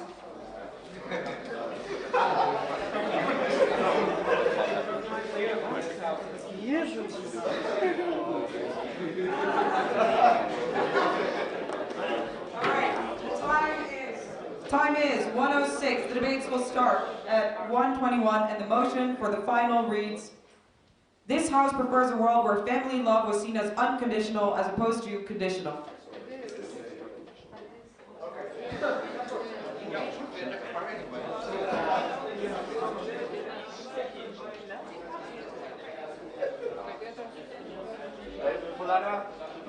And for observers in the audience, in 2 minutes, I'll explain the format and the rules so you will know what will happen in a second. Just give me 2 minutes.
Good morning. Again, my name is Stefan, and my role here is to describe the format and what will happen next hour, so you can understand it and therefore you can follow what's happening in the room. So we are at European round robin competition, meaning that there were 5 preliminary rounds and every team competed with other team once. And they were gathering points for winning and comparing with other teams. And on the basis of this duels, we eliminated, we advanced 4 teams to the final. So we have Belgrade, Steven Sella, Tel Aviv, and Tan Marshall. So we have in each debate. Okay, they are preparing. That's good. That's good. So we have 4 teams. 2 arguing for, that's opening government and closing government. They will be sitting here. We have also opening opposition and closing opposition. They will be sitting here. Proposition or government argues for the motion and opposition against. The teams on one side do not cooperate with each other. They try to be the best, even better, than the other team on the same side, right? So it might happen that there will be a win from closing opposition, but not from opening opposition. And into the final, we have just one winner. In a regular debate, we have a ranking from the 1st to the 4th place. How it will look like? We have 8 speeches, 7 minutes long each, starting with government, opposition, government, opposition, government, opposition, government, opposition. There might be interruptions. It means that the teams from the other side can ask or offer points of information called questions or comments. They can be rejected or accepted by the speaker because he or she has the floor. And then if it's accepted, the speaker, the person with the POI can speak for 15 seconds maximum, and then it continues, right? It's like in a football, we don't stop the clock. It's running, so it's also important, you know, to make it more dynamic. There is no engagement from the audience, so you should not ask questions, you should not be loud, you should not comment on what is happening. The only interaction from the audience during the final is clapping or yelling, screaming between speeches. Okay, that's the time when you can do it. So maybe something more about the who wins and what are the teams, so you can have more information of who is really competing here. So the first thing is that the debates are in this format, so it's British parliamentary, are not evaluated by an average citizen or how I feel personally persuaded. Judges, who are the most experienced judges, speakers and debaters, some of them debating already for 10 or 11 years, like competitively, they are evaluating and comparing teams primarily on the basis of logical arguments or logical chains, and how the argument was proven probable, more probable than the other teams, and how it was proven relevant compared to other teams, right? So in this motion we will have several arguments, and teams will try to push that their contribution, their content, was the most essential for answering the question that is in the topic, in the motion, as we call it. If we'll have enough time, we'll also present call and feedback, but this is something that is also up to the schedule, because some teams are leaving just at 6 p.m. But anyway, I think there will be some kind of justification call at the end after the final. So, who is competing here? So we have Belgrade, Miloš and Stefan. So Miloš is world champion from, if I recollect correctly, from Mexico. So it's 2 years or 1 year ago. Stefan is a European champion in open category from Warsaw 2016 European Championships, and from Zagreb 2013 in ESL, so English as a second language category. Also numerous tournaments won by both of them that I will not recollect correctly right now. Very good team. Serbia is definitely one of the best communities in terms of debating, competitive debating in Europe, but also in the world. Then we have Steven and Sella. Sella is world champion in ESL category and ESL champion of Europe as well. He's coaching Tel Aviv Debating Society, and for your knowledge, he's kind of like Barcelona of debating. So every year they're producing European champions or world champions, winners of the competitions. So yeah, Sella has some contribution to it, definitely. And Steven is just very fresh World Open champion from London in June. You're listening. And one of the most recognized and acknowledged speakers from the debating world, winning Oxford AB as well, InterVarsity. And in turn Marshall, we have Raffy Marshall, who is a best speaker from Dutch WUDC, so World Championships in Netherlands, best speaker of the world, out of I think 700 people that competed in the competition. And we also have Teck, who is Oxford AB, so InterVarsity winner from that year, also chief adjudicator of European Championships, and yeah, winning a lot of competitions. So we have the best of the best. On each team we have at least one world champion and one best speaker of the world. So it will be, I hope, a very, very good debate. Do you have any questions regarding what will happen during the debate or later? Awesome. If you would like to learn more after the debate about the justification, how it worked, what was the specific thing happening, you can address any of the person from the outcome, it's me, but also other people with green badges. You can also ask other debaters who will be here, but we are here definitely to deliver you and explain the debating, competitive debating as it is. And for those of you who have not heard about that, this kind of like intellectual sport that has, I think, something around 60,000, 80,000 people playing this in the world, onto different, obviously, engagement. And we have World Championships, European Championships in Poland. This year we had, academic year, we had around 20, 30 competitions. And in Europe, every weekend, like nearly literally, there is some competition in Europe or just in the direct distance. So it's a pretty developed. We have our coaches, we have our camps, we have our we have books, trainings, these videos. So the streaming for that is also for educational purpose, and we want to reach debates globally. Okay, I think I'm done with this. If you have any questions, please let me know. Yes? I'm Mohammed from Egypt. I just want to ask a question. What's the most important skill that you can say this is a true debater? Because we all have the skills. So what makes just average or prominent or excellent or even over excellent? So what's the most important skill to the question is, what's the most important skill in debating what distincts the average debater and the world champion or the best debater? So I don't feel like a best person to answer that question because I'm not a world champion as some of the speakers.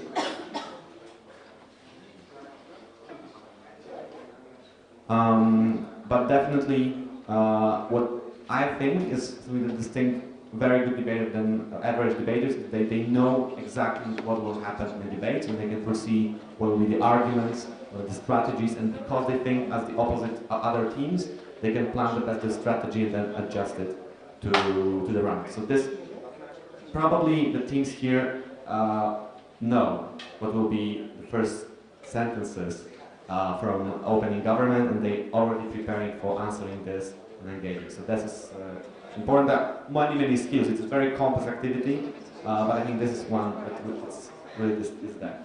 Any other questions? If no, in a couple of minutes we'll start the grand final. Please enjoy. And so if you have any other questions, reach me later. My name is Miloš Čekan. You can also find me via Warsaw Debate Chamber, so the executive partner of the event. Thank you very much. Have fun.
It this far, let's have a round of applause to congratulate them.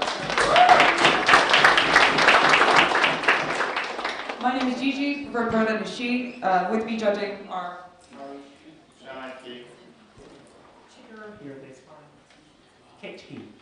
Alright, so before we start the round, can we get speaking order and preferred pronouns? Opening government.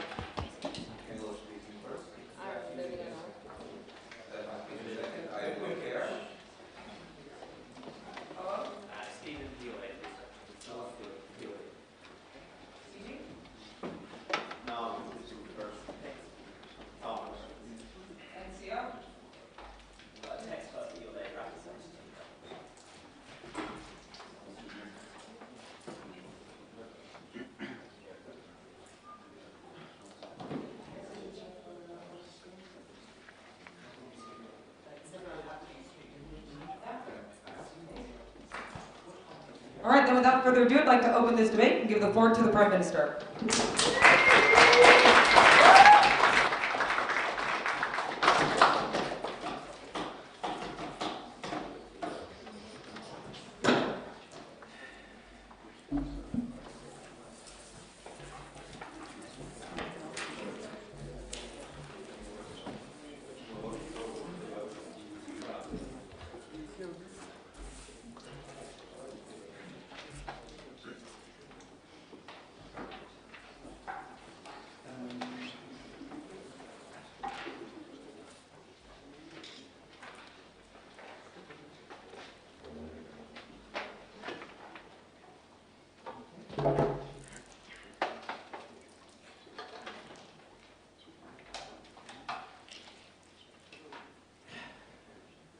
No matter what you say about my speech, my mom still loves me.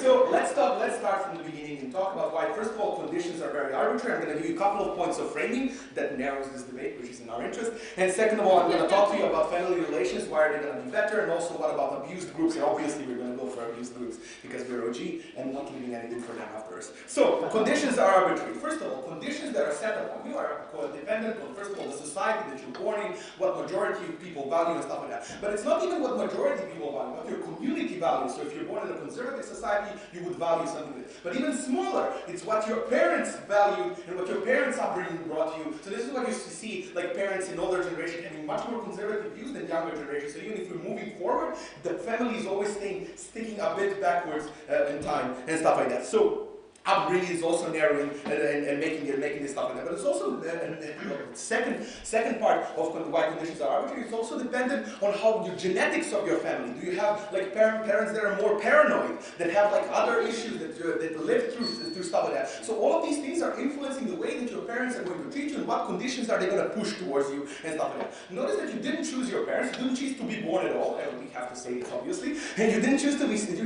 to be born at all in the beginning, which means that by the fact of not choosing and stuff like that, it's horrible to impose these conditions on you and stuff like that. Even though it will still be, and some parents might still do some conditions, I'm going to tell you in my frame why we still win. So look, there are positive and negative conditions. They can say, but there's some positive conditions that make you change, that make you be better and stuff like that. Notice that our side doesn't exclude parents telling you advice and telling you what you should do, but telling you, even if you fail, we still love you in this sort of situation. This will have most comparative when you have immutable characteristics and stuff that conditions are never going to be met by you, by either being a member of the LGBT community, having some mental health issues and problems that harm you in school and stuff like that. This has most impact on you because no matter what, you cannot change these conditions under any side of the house. Was positive or negative, not drinking, going to school on time, can still be changed, but it's still going to be easier for you to accept defeat. Notice that also this is a two-way street, kids to parents, parents to kids, like everybody's gonna love each other, and we can accept, but what if your parents are abusive, haha, and stuff like that. We're gonna prove one example and win. We believe that's dealt by other means, criminalization, taking them away and stuff like that, and we support all of these actions. But also, notice that loving and not loving in this sort of scenario is never going to diminish the way that somebody abused you or not abused you in the status quo. So this is not something that is going to change. Abusers are going to be abusers because they're horrible people and stuff like that. So this is not something that is as comparative as horrible things that we can prevent under our side of the house. And we believe that even if this is two-way street, just parents loving their kids more is going to have much greater effect, like to not come to these abusive scenarios, to have less mental health issues and to be better. So in this framing, we don't care that it's going to be symmetrical because we think that the largest impact is going to be a relationship from parents loving their kids and stuff like that, even though it's vice versa. And it also influences one another, right? Because like if parents is very good to their kids, it's going to be very easy for kids to love unconditionally their parents. Cool. Family relationships, why are they going to deteriorate? No, not deteriorate on their side, but like why are they better on our side? Because obviously no world is going to hell with this motion or not with this motion, so let's be reasonable. But like, look, parents impose rules on you, and often they're strict. Like I said in my framing, it's often coming from a very good intentions. You don't need to drink, shouldn't do drugs. Drugs are cool. Sorry, mom. Sex is prohibited and very evil and stuff like that. So all of these stuff, can I say, they're often imposing like harsher rules than you would ever be expected to do. Which means that oftentimes, even if they impose these rules, they are being broken all the time. Kids are drinking underage, kids are having sex, kids are doing drugs. Newsflash for somebody. So in this sort of situation, comparative is them doing this anyway, but feeling very guilty and not being able to tell their parents. And this is where the relationship breaks down. This is where the secrecy happens, keeping secrets from your parents, not willing to let them know. Even if you're in trouble, and this is the situation where I actually love my parents, and I'm very proud to say this in front of them. I could always call my parents when I get shit-faced and drunk, because I knew that they will always be there to help me and stuff like that. But I knew a lot of my friends who actually feared calling their parents, feared telling them, because they don't want their parents to know that they fucked up, that they are drunk, that they are throwing up, and that they're in a horrible situation. We say this on worst situations, this leads to horrible outcomes for you, but it also deteriorates your relationship because just by talking to your parents creates much larger understanding. Obviously, your parents impose stricter rules, and they have to present it this way, but when you say it to them, and when you actually talk to them, it's much easier for you. They have sympathy, they still love you, they're still your parents, but your perception of them, if these are conditional love, if this is what you're portraying it, this is going to disappear. So everybody's living in their echo chamber thinking it's unsalvageable, and how do you say, you cannot be loved, and stuff like that. So they're holding on to their secrets, and it's horrible and deteriorating the family. Yes? Yeah, so if the teenager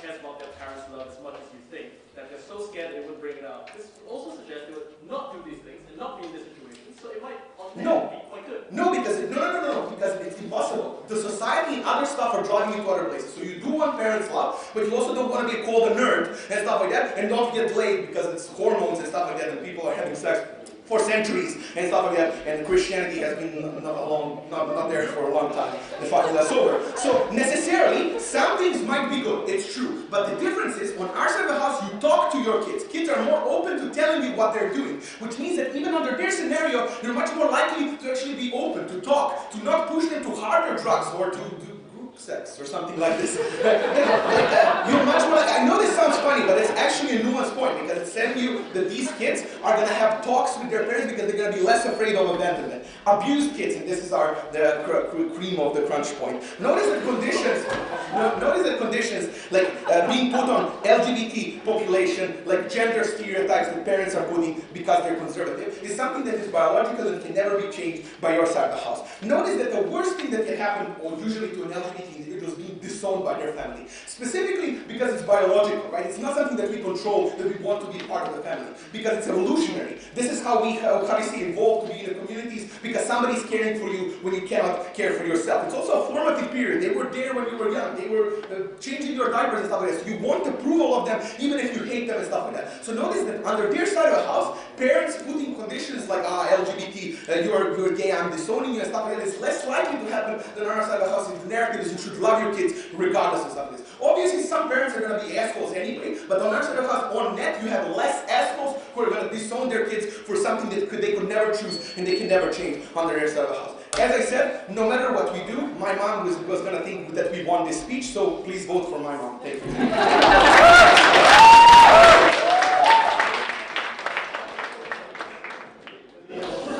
Thank you for that speech. I'd like to welcome the Leader of the Opposition.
loving their kids, whether the perception is unconditional or conditional love.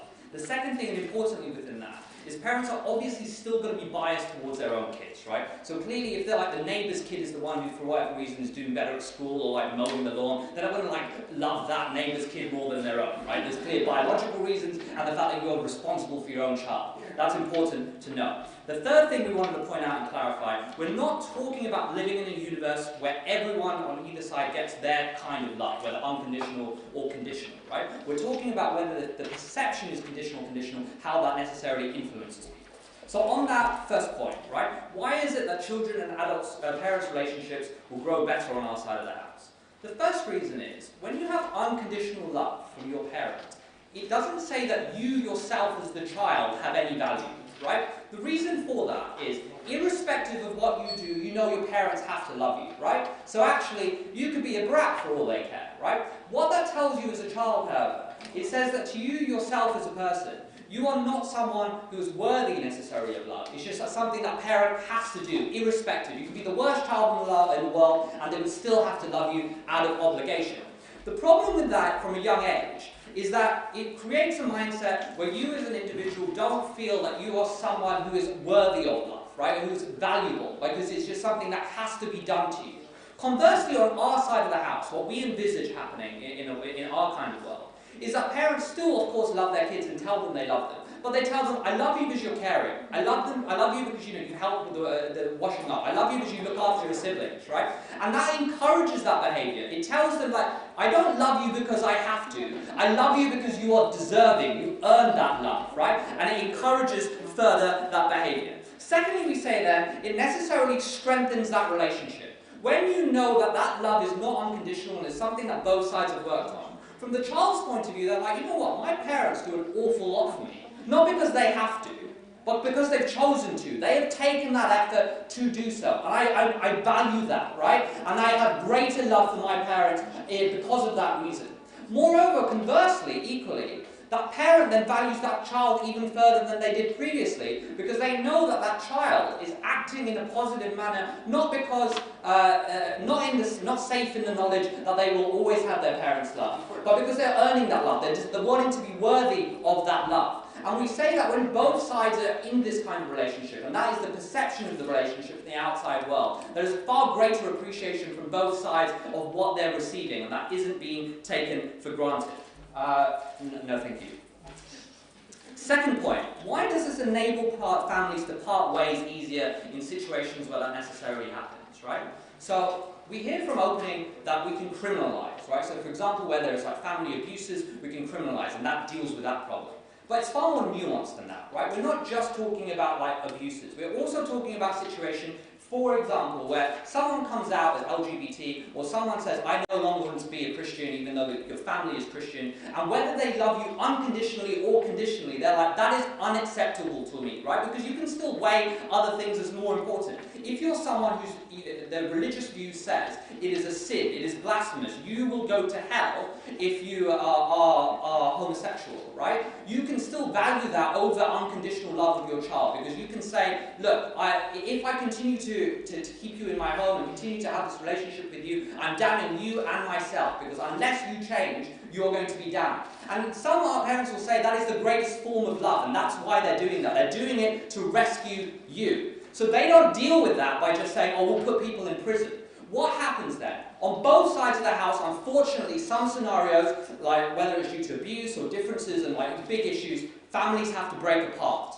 But what happens on their side of the house when there's a perception that love is unconditional and everyone thinks that you should love your parents and you should love your kids irrespective of what they do, is that creates mass trauma when you do leave, right? Because you have to leave on both sides. But on their side of the house, you leave, and for the rest of your life, you carry this massive burden with you, day in, day out. How have I done something which the rest of the world condemns? Because I should have loved my parents, even though they condemn me and my gay partner. I should have continued to look after my elderly parents, even though I left Christianity, and they said that I was going to hell because of this, right? What an awful person I am. Every single moment of your life, at somewhere in your brain, that is there. But moreover, for some people, unfortunately, that goes further, right? It goes further than that. That guilt, that burden is too much.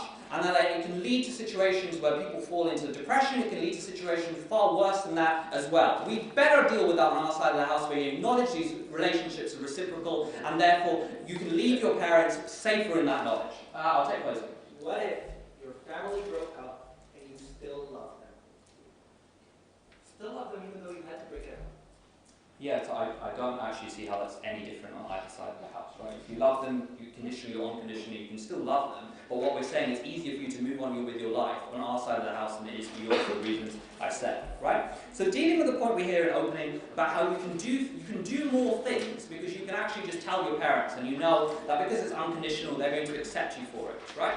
The first thing is you're less likely to do it in the first place. The reason for that is when you know that your parents have a strong position on something, right? That subconsciously is already affecting your decision making, right? So for example, like people who decide to leave a religion when their parents are strongly of that religion, that's a very difficult decision to make.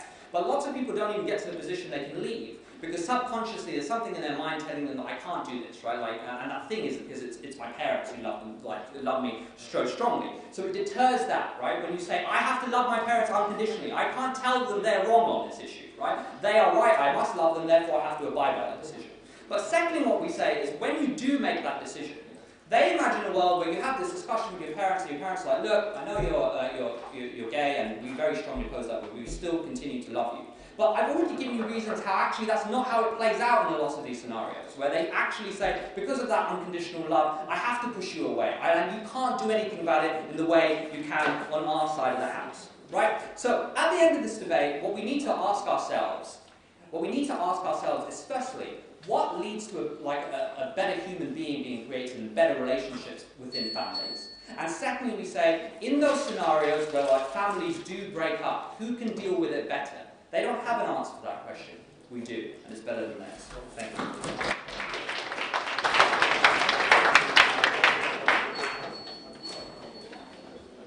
Thank you for that speech. I'd like to welcome the Deputy Prime Minister.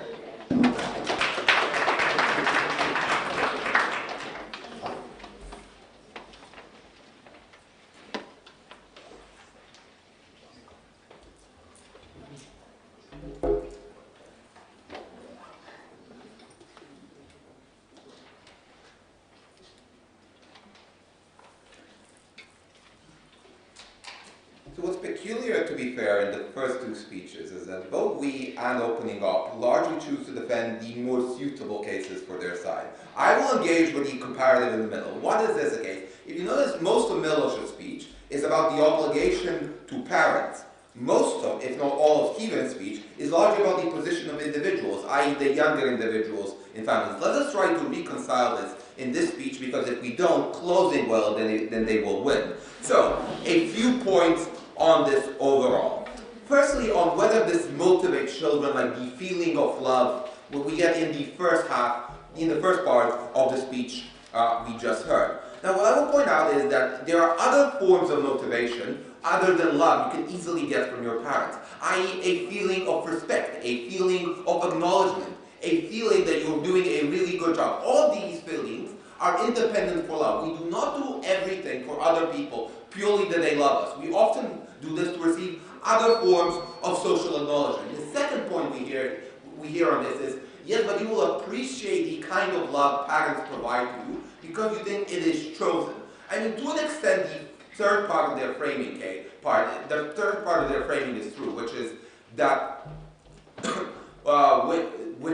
this is more a debate about perception. You can still have the perception that your parents chose to love you, only that they chose to love you unconditionally at a point in which they conceived you as a child. So you can claim that point on both sides. The second claim they have on how the ability to stop loving someone is beneficial in cases where you want to exit a family, i.e. in cases of mass trauma. What I will argue here is that this is not a comparative point, because the biggest trauma doesn't come from the fact whether love is unconditional or not, but the fact that you are so disappointed in someone. What I will point out here is that you can still be disappointed in someone and continue loving them. In cases of trauma, what is disappointing for people is that someone whom they love or they have loved, so regardless of which side of the house you've chosen, has engaged in particular deeds which you find very morally reprehensible. The other point I will make here, which is a comparative one for our side, is that what frequently is a problem in the status quo is that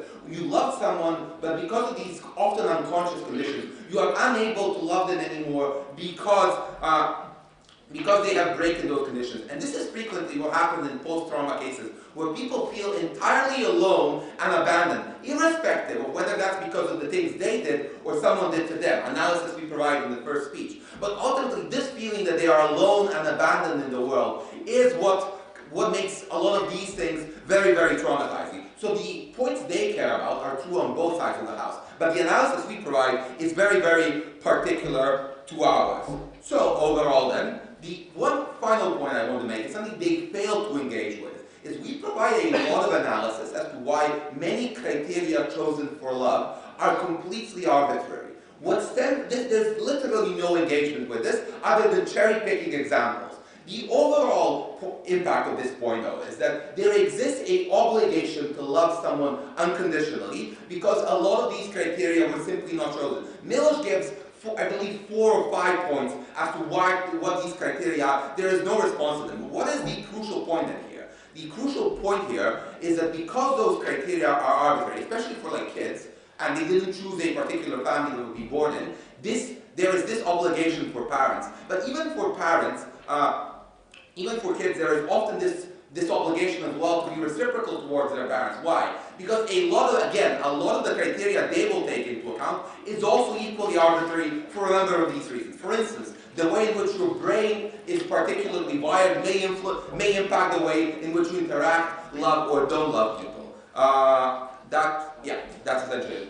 I think closing had a POI. Go for it. Where the difference is between loving your child and giving them the respect and acknowledgement and empowerment that you think we should withhold. What do you stand for and where the line is? I mean, respect is feeling that someone is doing a good job. Loving is caring, the way we define it is caring about that person irrespective of their particular characteristics. So, for instance, and this feeds into a large part of our case, where Miloš provides a significant analysis as to why there are certain characteristics which you cannot change, like being a member of the LGBT community. Even though on both sides of the house, for instance, if you have conservative parents, you will get critiqued. What ultimately happens, and what is very particular to our side of the house, is that at least on our side of the house, there is a level of acceptance which makes it easier for people to cope with the kind of societal as well as other discrimination that exists here. Then on abuse, there is one other addition I want to point out here. Miloš is correct when he points out that these things are not super comparative because in the status quo, it is criminalized anyways. The other thing I do want to point out, and this is this is pushing this analysis even further, is that irrespective of whether you love someone unconditionally or not, this has no impact on whether they are abusive and to what extent. I.e., at a point at which someone is terribly abusive towards you, you can still love the person, but just feel that they are doing terrible things. Like the same way like you can feel about different family members, that they are making really poor choices, or doing really poor things in life, but you still love them. What is crucial, however, is that disowning them, stopping your love towards them, will do nothing to change this sort of behavior, either towards you or towards other individuals in society. And even if, say, you had abusive parents who you have stopped loving, the fact that they are your parents and they abuse you is still something that is immensely emotionally traumatizing. But at a point at which you feel no emotion whatsoever towards them, there is no way you are able to engage with them and to an extent to remedy this sort of behavior they do in the status quo. So, if they are fully abusive, you stop loving them, entirely cut off relations with them. There is no way whatsoever they can change. To an extent, we believe all people should have a right to be rehabilitated. At a point at which you effectively get disowned when you engage in bad behavior, you lose that possibility on their side of the house. Finally then, on relationships, something they fail to engage with. What we point out is that relationships will by and large be more open. Closing that says in a POI, yes, but if you think your parents will stop loving you because you drink, you will not drink. This is probably not the case. What you'll more likely do is you will hide when you're drinking and then go to university and drink your ass off during those years. Just because if something is premised or conditional love, it is much more difficult to have discussions with people which lead to you understanding why a particular choice is good or not. When you feel emotionally blackmailed, you never end up having these kinds of discussions. I'm moderately proud to propose.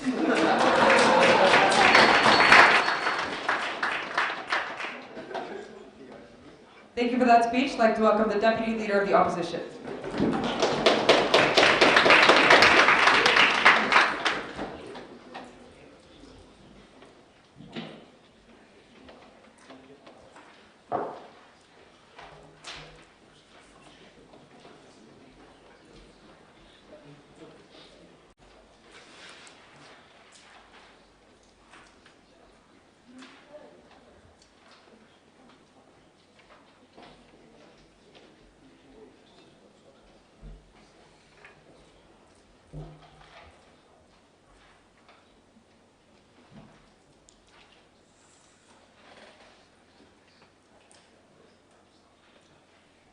I'm going to have 2 points in my speech. The first, we'll talk about what happens when things go wrong, because it seems that the vast majority of the opening government case is on when things are so terrible that parents disown their children, and we think that in that case, the situation is much, much better when the relationship was perceived to be conditional from the start and not otherwise. But secondly, I'm going to talk about how the opposition side improves all other relationships beyond familial relationships, because this motion controls how family might perceive each other, but it does not help us with the other relationships. And when people grow up in an environment where they constantly perceive themselves to be receiving unconditional love, that cripples them from being able to have meaningful other relationships. But first, quite a bit of rebuttal. Look, in the first speech, what we've heard is mainly this idea that some parents have harmful rules, right? For example, terrible parents who think their LGBT children are terrible. And this does various types of damages. Several notes on this. One, note this is argument against education. They seem to have a problem with parents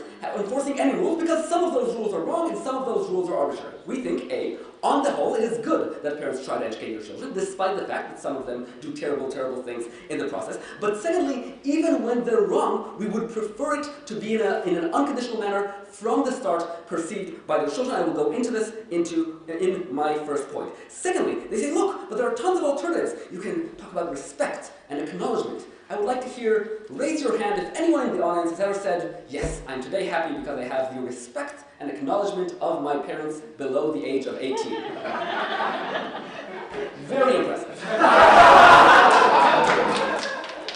Children do not understand the difference between their parents loving them and their parents giving them an acknowledgement of their way of life. We don't accept that as a difference, and again, we don't think they've shown us a difference. But this leads me to the biggest problem in the government case so far, which is their perception of how people interact is just bizarre. Either they think parents are extremely extreme, or they think children behave arbitrarily. Why is that? They seem to think that children will continue doing whatever they did, no matter how much love that cost them from their parents, until those parents decide completely to take away that love, and then they feel alone and isolated, and they have no one else to turn to. We think that the perception of unconditional love is what causes this dichotomy. If parents will from the start tell their children, it's okay to say, I love you a bit less today.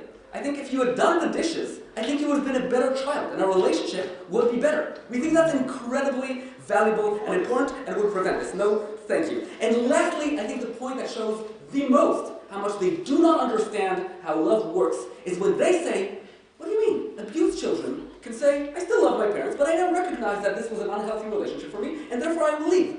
I think this statement spits in the eyes of every abused child that did not tell the police because they were afraid for their parents because they loved them. Every wife that could not leave, no thank you, an abusive husband because she loves him and she could not turn his life around or could not seek her life without him. We think that unconditional love does one thing and one thing only. It doesn't reduce the amount of love, but it says, guys, the question of how much I love someone depends on how they treat me. And we think it is a critical and important aspect of leading a healthy life and leading healthy relationships. So now that we've dealt with that, let's talk about our first argument. What happens when things go wrong? right? Because we've said, in the majority of cases, Stephen has already said this, parents will still love their children will still love their parents. The difference will be in small discussions on saying, look, I love you a bit more because you've done this, or even we accept a bit less because you've done that. And we think this is important in teaching them to act well, what we've not received a response for. No, thank you.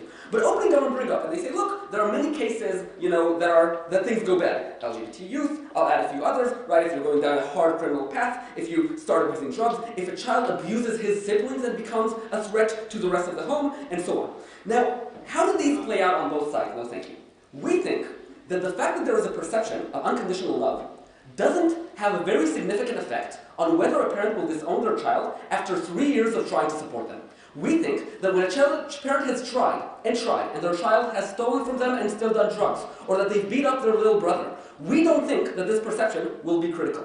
Wait, so isn't this a really small debate? We're just talking about the perception. We think it's incredibly critical before you hit that breaking point. Why? Because today, it is illegitimate to tell your child how his actions genuinely impact your relationship. It is outside of the discourse. It is illegitimate as a parent to say, look, if you keep on going like this, I don't see myself continuing loving you. It's hard. I'm struggling to still love you today. If you don't do something to make this a mutual relationship, I will not be able to support you 5 years down the line. No, thank you. On the other hand, what happens on the unconditional love version?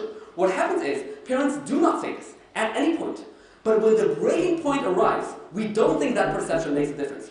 And that not only means they weren't prepared in advance, that means that now the pain that they're talking about, the pain that I'm alone, that nobody loves me, that I'm unlovable, is much worse. Why? Because the perception is that it's not that they weren't a good enough person, and if they change their behavior, someone might love them, because love is conditional. It is the perception that every human being deserves unconditional love. But they did not even live up to that bar. We think the pain, no thank you, of currently not having your parents' love is incredibly strengthened when you know that is what your parents are trying, that is the threshold that you are trying to live up to. I'll take opening, yes. Okay, it is not about doing bad stuff or not doing bad stuff. It is about when you do something, are you talking to your parents or what are you doing? Strawmanning us in this debate is never going to help you because they haven't written. Both sides are for talking in this debate. We are also for talking about whether that will harm your relationship and you will stop loving them in the future. Let's talk about improving other relationships. Look, because there's going to be another half-hour debate, and by the end you'll be very confused. There'll be a lot of good things about how to parent and bad things about how to parent or have familial relationships. But note that all other relationships are not unconditional on both sides of the motions. Your best friends, your romantic love, your collegial relationships. But note that we model these relationships based on our parental relationship. Until about the age of 5, it's pretty much the only real relationship we have. Until we're teenagers, it's the only romantic relationship that we directly see. Note that children of abusive parents tend to become abusive. Children of divorced parents overwhelmingly don't believe in marriage. You'd think they'd be able to learn that later through their direct experiences, but we become very strongly attached to that original relationship that have built what our perception is. What does it mean? This means that kids expect more of this from their friends. This means that adults now expect in their romantic relationships that the other side will be unconditional. We know that's not true. 30% of marriages end in divorce. But that means that you don't work as much towards it before the divorce arrives, and that you don't try to fix it because you think the other person is not okay for not unconditionally loving you. Please, don't ruin your relationships with your children before it's too late, and please, definitely don't ruin all of their relationships in the future. We beg you to.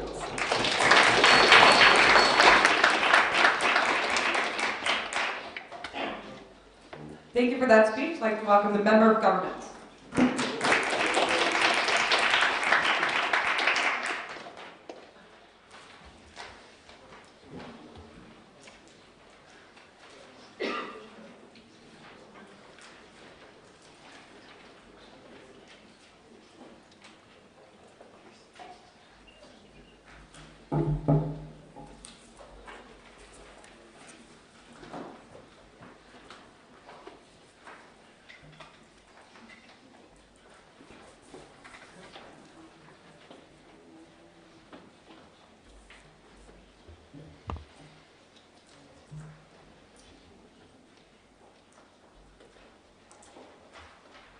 we were given a debate that changes the perception of one of the most important things to the fabric of society. So the life of every single person in this room who's coped with some mental or personal difficulty. And it was made by top half into a debate about the most extreme and convenient examples.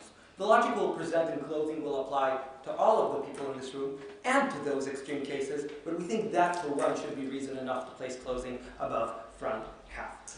We'll talk about how those signals, how those terms and conditions of love are actually understood by children, and therefore what sort of messages will they receive, rather than what we got from OO, which is what sort of messages will the parents try to send. And then we'll talk how that influences your ability to cope with difficulties, how that influences your ability to make choices and pursue happiness, and thirdly, how that influences your ability to receive criticism. Before that, a little bit of direction.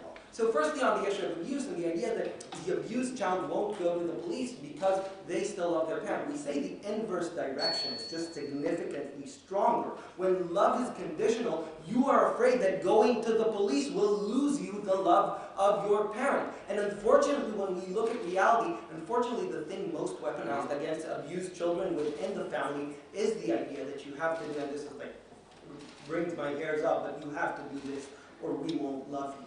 Actually, this conditioning of love is what is weaponized against children most often, and if that goes away on our side, that should be quite a significant thing in and of its own. Secondly, the idea of it gives you this credible threat that could correct wrong behavior on the brain. Listen, they misunderstand the comparison, because they think that the comparison is me tossing you on the street, where the easy comparison, and I was for a year at a boarding school for youth at risk, most of them did criminal stuff, the comparison is always, I love you, I'm very worried about you, I can't control you anymore, that's why I'm sending you to boarding school. It's not that complicated a message. It can easily be understood, and that is significantly better than you have now lost the love of someone. The only thing that could change that is like the valuation, the economical valuation of love that children apparently now do, and they think my parents love them, worthless old thing. And I will talk about that in the point. About modeling relationship. Well, for two things. One, we hope Sella doesn't model his romantic relationships after his relationships with his mother. That might be preferable. Secondly, if we understand this debate correctly, the relationship between your parents is still a not unconditional one in the debate. And so you have a very clear model for what a romantic relationship looks like and what a parental relationship looks like. And those two should be easy to distinguish. Okay, so on mixed signals and how they're interpreted. First, so oppositions seem to think there is, like, I agree to the terms and conditions of love. Maybe a speaker scale of love. Like, you know, Kyle was well behaved and ate their greens 82 today. But really there isn't. Really there isn't an algorithm. There isn't an objective scale. There is none of that stuff.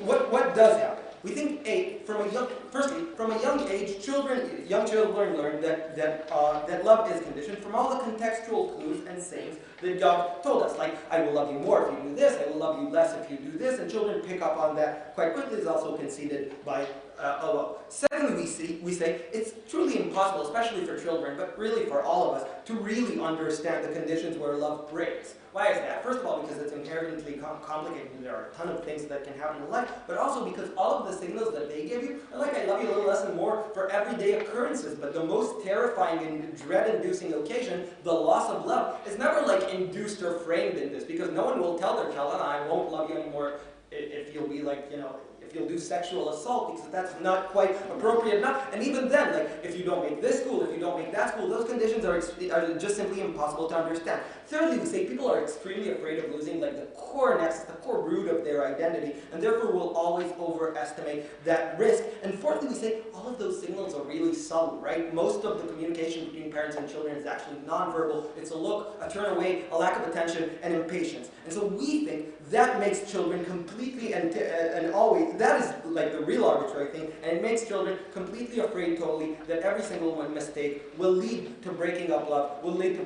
breaking up relationship. We'll talk about the 4 impacts of that. Firstly, the idea that just the behavioral correction on their side is ineffective because the signals don't go through as you intend, because the nonverbal communication impedes them. Then we'll talk about your ability to deal with difficulties, and we'll talk about, so the 2 points I said before. On your ability to deal with difficulties. Listen, at some point you'll make a mistake, you'll do an error, you'll do something that displeases your parent. You won't make a grade, you'll go get drunk, you will be mean to someone, you'll get in a fight in school. These are just the things that I've done. So, you know, there are quite a few things that all people do in their life. The problem is, that mistake is probably not big enough to like really break up your family, but you overestimate it to the point where you feel that it does. Why? First of all, because of the thing we explained about signals and how they're understood, but secondly, because children don't know how big the world is. They don't know what mistakes their parents made. They don't know the scale of life. And every mistake that you make as a child, I'm sure anyone in this room can relate, feels like the end of the world. When you fail your first test, that is a feeling where you feel like you've lost your worth. You've lost the thing that earns you your place in the world. If you're someone who is queer, your first queer experience is a shaking experience of like being very disappointing to your parents, and that they're like prematurely welcoming to them. Those mistakes feel like the end of the world, and therefore, and what happens when you do that? I'll talk about after. I'll take this. Go. On both sides of the debate, some children will be disowned. But somehow, one solution to that is that parents will never talk about that outcome, and children will all know that no matter how their parents feel, they will always say they will love them forever. How do you get more clarity and more certainty? One, you can disown someone, and you can send someone away from your house and still love them. B, we're talking about also the 6 billion other people. Okay, so what does it mean? It means A, you can't ask for help, because if you ask for help, you have to keep it a secret. If you ask for help, you have to tell, and then they won't love you anymore. B, that means you have more self-hate and more shame. The more you sit on that secret, the more you hate yourself, the more you're angry with yourself. And unfortunately, this can and often is what does lead to self-harm, because you lose your one nexus of love, your one source of worth in this world, and that's terrifying. C, we say, you lose the ability to actually take risks. You lose the ability to actually go another way than your parents intended. If you want to be a thing, but you think trying to be that thing will cost you your parents' love, you don't pursue your happiness. They might think being an obedient child will take you all the way to 50, but it leads to a life of disappointment and unfulfillment when you built your life on what your parents wanted you to be, rather than who you were meant to be, what you want to be, and what you need to be. For those reasons, I beg you to propose.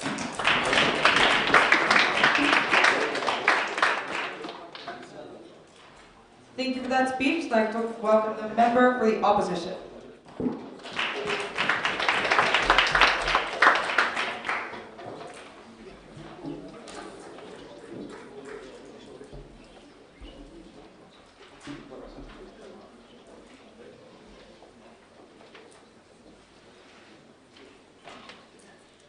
We good?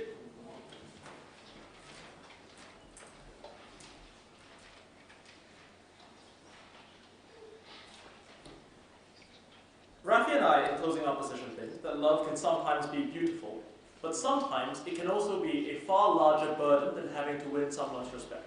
And given the possible downsides of being trapped in a familial love relationship that you don't want to be in, it just seems consistent with the way we think of all obligations we have, that we give you some knowledge of what it is you're agreeing to and the ability to walk away from that. And that is the case we're going to run. A large part of the material we have is going to clash with present government, so here's how we're going to discuss that. First, I'm going to characterize in a way that opening opposition did not, what this conversation is likely to look like and why children are going to be able to meaningfully participate, particularly as they get older and have the chance to make decisions about their life. Number two, why it is important to have conversations about love as opposed to presuming it is simply a blank slate that exists in the background of the universe. And third of all, why this is incredibly good. Why this leads to better relationships and a better ability to define that relationship with your family as opposed to just a black or white of love or the absence of that love. So, first question, how will this happen? I want to note one thing here. Opening Up do a very beautiful job listing a lot of impacts. They do not respond to Miloš's claim that the criteria set are going to be arbitrary. And if the arbitrariness attack is true, a lot of that material is questionable at best. So we are going to respond to that, and I think if you think that material is winning, we deserve a significant chunk of the credit. Why is it not arbitrary? Number one, love, unlike most political issues, seems normally defined as something that is intimate and private. It is something that seems different from person to person. It is not clear why a politician or a commentator in society will be able to make these comments as a result intrude on a family. Sure, it might make these prescriptions, but the nature of love seems quite intimate and personal, and as a result, the conversations you have don't seem to be bound in the same way with those things. Number two, love, again, the nature of family love tends to be quite sacrosanct. So politically, we tend to say that family units are protected, and it's another reason to think that the nature of that family love and the way that conversation will happen will be quite different case to case. The challenge that comes out in closing government is that children simply won't be able to understand or have these conversations, to which we will say 4 things. That kind of was initially clear. No. First, and children are actually much more mature than you think. Children are often able to have conversations when it comes to their own life or medical treatment, when it comes to things like euthanasia of children.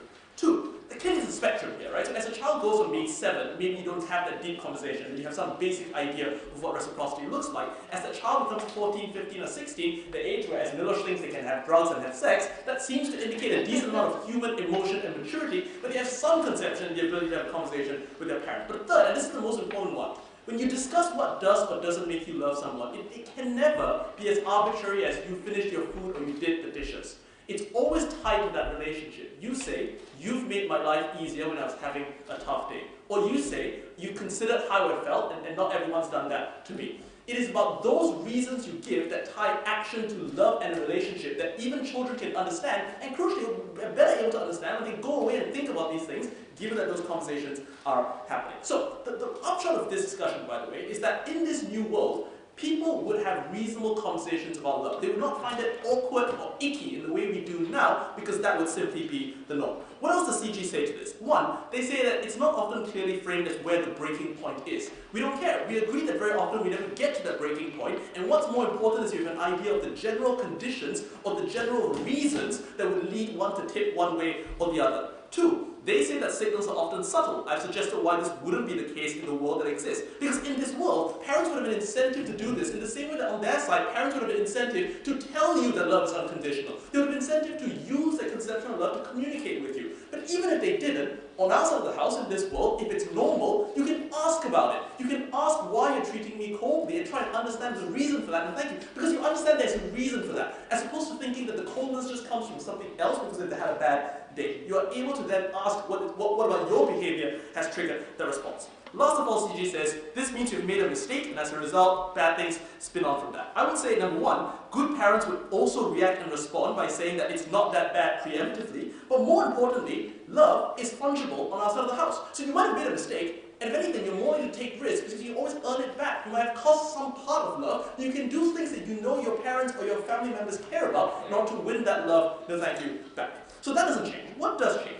What we think is important here is that love, unlike respect or just sort of general morality, I guess, is unique. In that even at best, the top half, all the actions are truly the same, and you obey them equally. Love is about how you feel. It's much more about a sense of vulnerability in a way that respect, for example, doesn't. It's much more about a sense of guilt and obligation in the same way that respect doesn't. Which is why even if actions aren't the same, whether or not you love someone, it's not crucial to the way you treat them necessarily. It's much more crucial to you, to who you are internally and the way you see that relationship with them. I think sometimes that love can come with negative downsides. It can come with things like guilt or vulnerability you don't want to be a part of. And look, love is very often to an extent a cultivated choice. You might romantically start out loving someone, but if they reject you, you can do things like cut yourself off from them and over time convince yourself that that love was misplaced.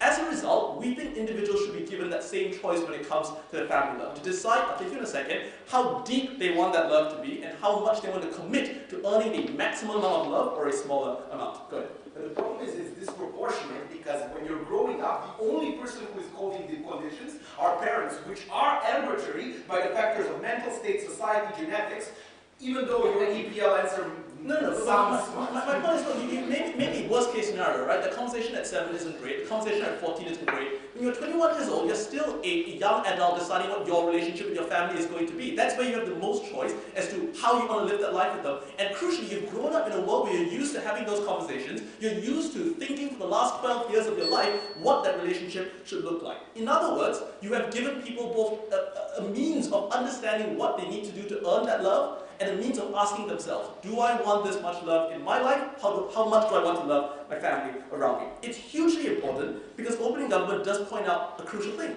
that your family is indeed arbitrary. And it just makes no sense to make you think that your love for them is unconditional and bound to this arbitrariness, as opposed to a world in which you have a greater degree of control over your life, the ability to execute that control. But I know this sounds quite vacuous. The practical implication of this is it's much easier to walk away, to reduce the exposure, the vulnerability you might have. The reason for this is because if things have just gone wrong and you feel like you do need to walk away, you don't love them anymore, the fault isn't with you. The fault's with them for having done things which have broken that reciprocity. It's not an innate problem with you, that you are broken and unable to love unconditionally because you don't feel the way that society thinks that love should exist. So if you do want to love less than you did before, if you do want to love in a different way that feels lessened or cheapened, it's no longer your fault for doing so, which means you have the ability to make that choice and build that relationship in the way you want it to. It sounds abstract. What this really means is just people get to choose how much love they receive and how much love they expose themselves to. And that seems to me like a brilliant world to live in, of course.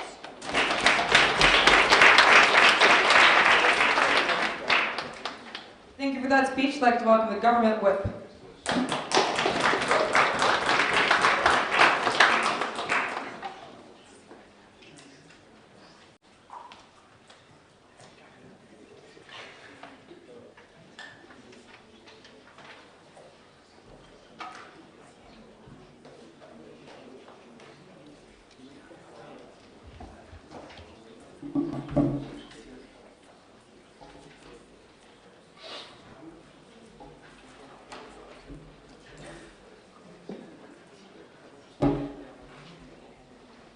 Okay? What is love? Baby, don't hurt me. Don't hurt me. No more.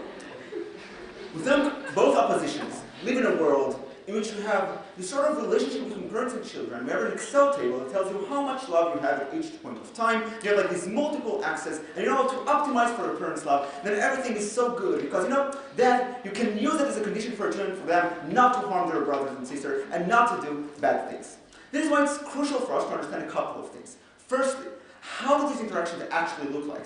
It is because it's crucial because we don't actually get a response. It is not only in conversations. I have information, or at least I think I have, and this is the crucial part, about how much each person in this room loves me for arbitrary reasons that are up to me. So this is a large fact that happens with knowledge is conditional. I'm going to discuss why that mitigates to a large extent most of the opposition's case, but also in itself creates a lot of harm. But secondly, let's discuss why we need a unique space. What is the unique space of an unconditional love? Because all are correct. Other relationships are not unconditional. So we have to ask ourselves, do we need one place in our lives where we know love is unconditional? The answer is yes. Now analyzed why CGO never bothered to respond to that in any way. And lastly, let's talk about the extreme situations when things fall out and abuse, and see why also Noam in his responses wins that as well. No, thank you. Let's first start with the idea of how these sort of things happen. Because opening government tell you, look, sometimes it's arbitrary. We agree. And it's true that sometimes this arbitrariness is bad if things are immutable. Opening opposition and both of these are correct. It is unclear on which aspect specifically is this actually going to apply the conditionality, and also why is this on the net a harm. So it's critical for us to understand how the relationships and how the learning works. Because if we tell you, and this is important, is that it's not just those implicit conversations, explicit conversations tells you, look, you didn't do the dishes, therefore I love you less. And even those conversations are issues. But there are also just the fact that there are frowns and sulks. And the fact that I overheard my parents speaking about something that I might have considered doing, and I would think that maybe my love will be lessened if I do this sort of thing. It's the fact that every interaction I am thinking about whether or not they love me and whether or not what I'm doing is creating more and less love. And I am prone to think about it, and I am taught from a single age to try and look up these signals because I crave for their love. I want to pick up those signals. I want to build the best in order to know what makes them love me. But that is a horrible thing because you are horrible in picking up those signals. A frown might be a random thing. The fact that your parent made a face when he watched the gay pride parade does not mean that he won't accept you or won't love you when you come out of the closet. The fact that you told your child, well, I love you a little bit less because you didn't do the dishes, doesn't mean the child understands to what extent that is true. It doesn't know to quantify that, and also what is more important, given all of the numerous signals he picks up. Is it more important that I do the dishes, or is it more important that I behave well to my brother, or is it more important that I do things that get me positive rewards by themselves? All of those mixed signals mean a couple of crucial things. A, you don't get to a large extent the good correction of behavior that they want. You get in a lot of cases just mixed signals of children behaving randomly differently because of how they pick them up. But secondly, even if they sometimes behave better, in a lot of times they just feel miserable and unloved for random things. Even if their parents still love them, they perceive them as loving them less because of the inability to correctly perceive those signals and understand them. So we say that to a large extent, even if you get some correction of behavior, it is just not worth it on the time that children think that they are not being loved for random things. And because even the good examples they are unable to pick up to a large extent. And then CG tells a couple of weird things. First one is, but we let children understand euthanasia. What?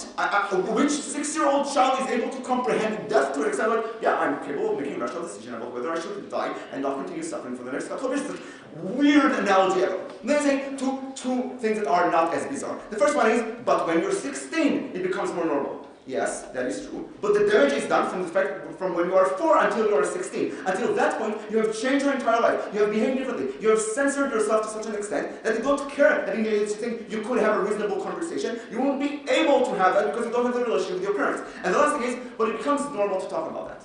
All of us know that our love for other individuals and our love for parents or brothers is not unconditional, it is conditioned. None of us feel comfortable walking up to persons, even our partners in the most cases, and ask them, how much do you love us right now and why? Will they love me less if I do X and Y and Z? This is not the conversation that I'm status quo when most relationships are so, because people don't want to feel unloved. They don't want to take the risk of someone telling them, yeah, I love you less because you didn't behave normally. And this is our most intimate relationship between our partners in life, so it is very unlikely to happen on their side. At that point in the debate, it creates mostly harms. But secondly, we say, even if you don't accept that, we tell you we need a unique space for unconditional love. Because for young children specifically, their parents play a huge role from a young age. They are their gods, they are their source of truth. They bring them food and they are literally the only way to survive. They are their truth and they're the only source that they know for love. Say that their ability to take risks and to take chances, to start a conversation with someone else in their kindergarten, to maybe study arts instead of medicine, to go to school and try to play soccer even if their parents don't think to like that.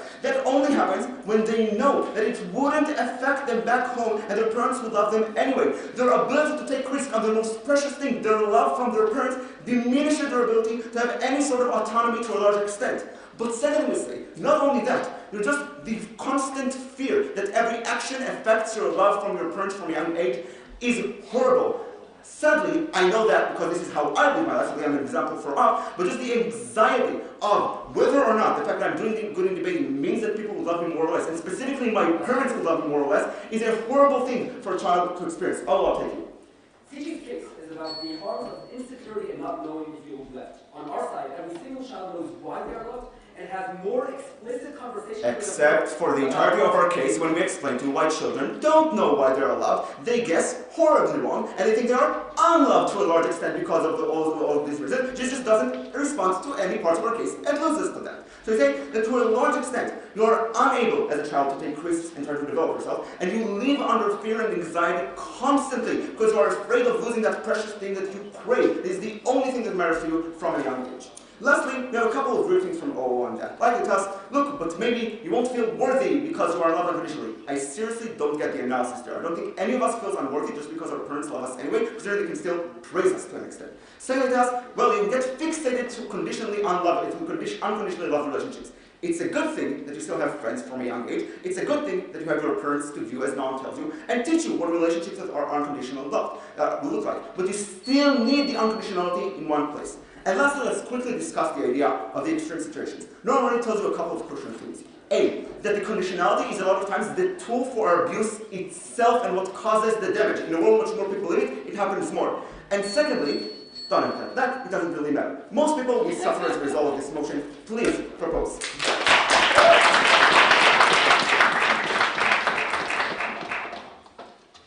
Thank you for that speech. For the last speech of this debate, I'd like to welcome the opposition whip.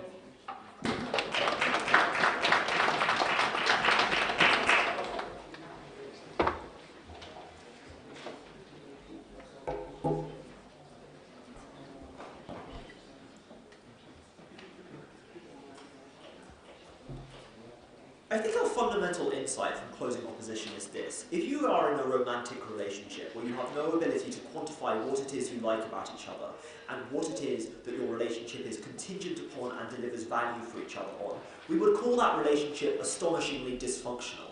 And yet, for some reason, when that's a parent-child relationship, a relationship which is more complicated and more important, we ask people to shoot in the dark and bet on something which is at best a burden and at worst a lie, which for many people they're incapable of achieving. I think Teck won this debate for roughly 4 reasons. The first one is because he gives a subtle characterization which works for the vast majority of families. I think there's a lot of great stuff in opening half, but a lot of it's about the 2 or 3% of families who are dysfunctional, who both sides agree are going to be dysfunctional anyway. We talk about the 97.5% of families who are trying hard to make things work and just need an effective language to do so. Secondly, because we answer OG's challenge that it is arbitrary the way love is structured by discussing specifically the way love is structured, no thank you, right now, and how that will work in reality and what the type of conditions likely to be placed are. Thirdly, we talk about what this looks like in terms of an intelligent conversation. And finally, and I think Stefan is really good when he says this, top half engages in a series of trade-offs which are two-way relationships, where there might be some individual wins on abused children in one way or abused parents in another. It is not clear why either side wins a sufficient number of those extreme examples to win the top half. And given the top half is therefore uncertain and we do enough to win the closing half, we should win overall. So firstly, responses to closing opposition, then Teck's extension, and then more stuff on opening government. No, thank you. So I think that there are three problems with three main things highlighted by the closing government case, which bluntly I would say is fairly similar in some ways to the opening government case, i.e. that parents are unable to communicate effectively and that conditions are restrictive, as set out by Miloš. I think the first premise of this is that being steered by your parents is bad. This is said by opening government when they say that it's going to restrict your choices, no thank you, between not being able to have underage sex or drink, etc. And then it's said in a more subtle way by closing government about why you're going to not be able to make the life choices you want. What they never explain is why your parents aren't well placed to steer you through life more effectively than you are yourself. Bluntly, we think 15-year-olds having underage sex or taking drugs is a very bad idea, and we think that if people's parents place restrictions on them, that will be beneficial for them in the long term. More often than not, when parents restrict people's choices, they will be correct to do so, and that will be net beneficial for them, and we never heard any analysis to the contrary from government. And I think more broadly, we would say that people's parents don't impose on them a rigid barrier. They try and set frameworks for life within which they're going to be happy. So closing government's reconceptualization of this case is dependent upon your parents saying, I want you to study physics because that's what I dreamed of. Whilst more realistically, people are going to say, I want you to do really well at school, I want you to be successful in your life. Sensible barriers which people recognise you are actually going to be able to attain. The second one, and I think this is more important, is that communication is going to be bad. I think this is probably true. Communication is going to be bad on either side of the house. People are bad at communicating, and they know reasons why children are going to do so. We think communication is going to be better on our side of the house. Why? Because I think, as Teck uniquely notes, unconditional love is in many cases a lie, or at least a deceptive way of structuring things. We actually get a very eloquent analysis from the closing government whip as to why children are bad at communicating things which are not said explicitly, because they misinterpret and misunderstand signals, because there isn't a culture where you're able to say what you're actually thinking because you're wedded to this lie of unconditional love. At the point where, as explained by Teck, you've got to have an honest conversation about what your expectations are, what the function of your relationship is, that will then be clearer. I would note that their response to this, which I think is a pretty good one, is that children are stupid and are unable to understand things.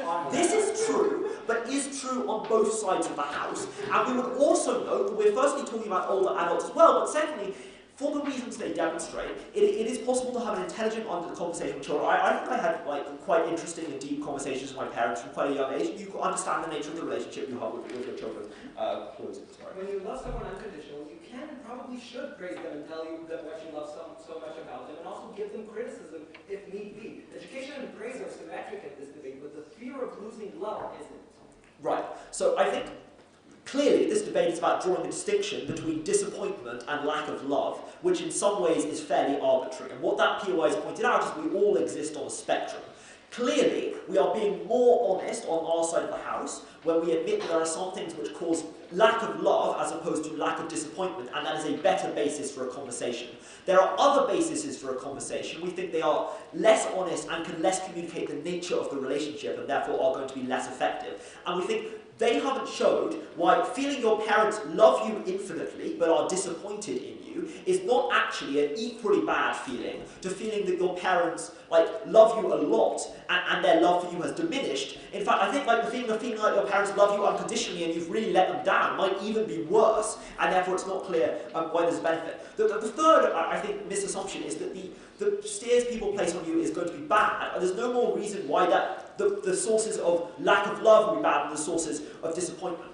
Going through more specifically, we think that they don't demonstrate why they don't engage with Teck's analysis about why people are going to be communicating in a more effective way. He gives you 4 granular reasons for this, which haven't received a response. The first one is that people need to prioritize in their lives, and they therefore need to be able to decide what is going to win the parental love, what is going to build that relationship with their parent in the best possible way. And that might involve serious trade-offs. If your parents are telling you that you have to win Euros or similar, trading that off against everything else in your life. And you should be able to do that on the basis of the best possible information, rather than shooting in the dark and making poor decisions. Secondly, you feel disappointed in yourself if you are unable to achieve something which is an ideal. I would note, no one on government has told us why unconditional love actually exists, or actually exists in most cases. We think in many cases, and for many families, it's not going to be possible, and people will feel that they fail to subscribe to their familial ideal because they have been unable to attain it. Finally, we think you have a more honest and more accurate relationship with your children,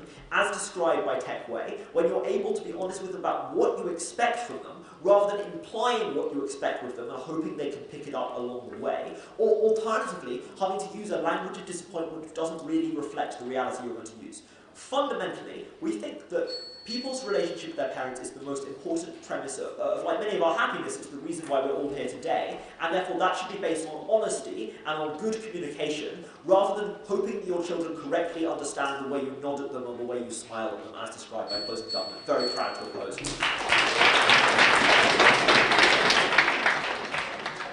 Thank you for that speech. Thank you all for that debate. Let's have another round of applause and congratulate all the speakers for that.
We made it.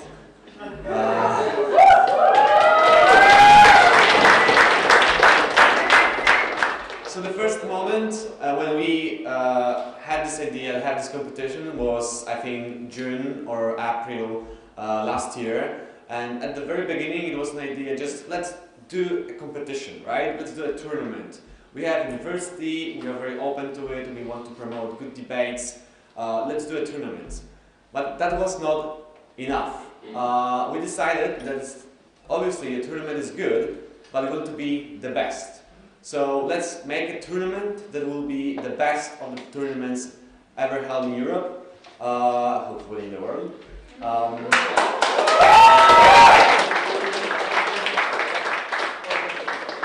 And initially we got a lot of support from very good debaters that I consulted. Also very enthusiastic response from the initial CE team, including Gigi and Michael DG, that was incredibly helpful. And then we decided, let's bring 16 best teams of Europe to Natolin. But that would never be a goal achieved without support from College of Europe in Natolin, that I would really want to thank at this moment for constant support, for providing everything that we wanted, and even pushing us to make this competition even better than we imagined at the very beginning. So thank you very much.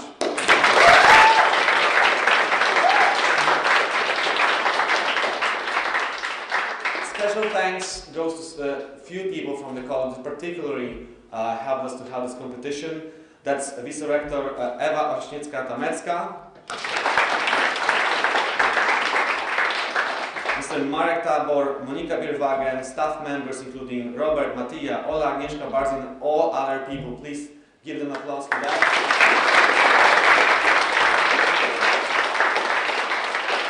And I missed one person on purpose, because it requires much more than just mentioning and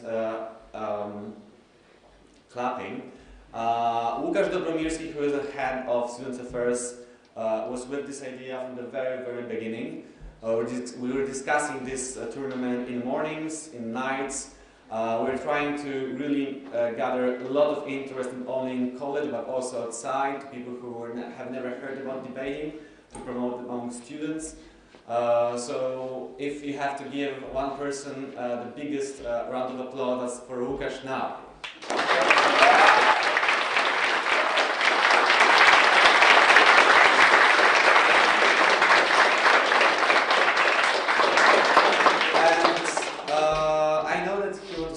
Things from as a representative of the college. So, Łukasz, floor is yours.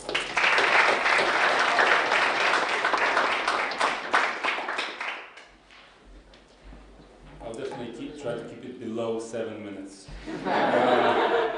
So, dear chief adjudicators, dear judges, dear speakers, dear guests here in Natolin, and all those watching us on live stream all over the world. On my part, I would like to thank very much our Vice Rector, Madame Ewa Śniecka-Tamecka, for her strong and unwavering support in organizing the Natolin Round Robin Debating Championships. So that's first of all, because without her support and belief in us, we would not be all here today. So thank you very much, Madame.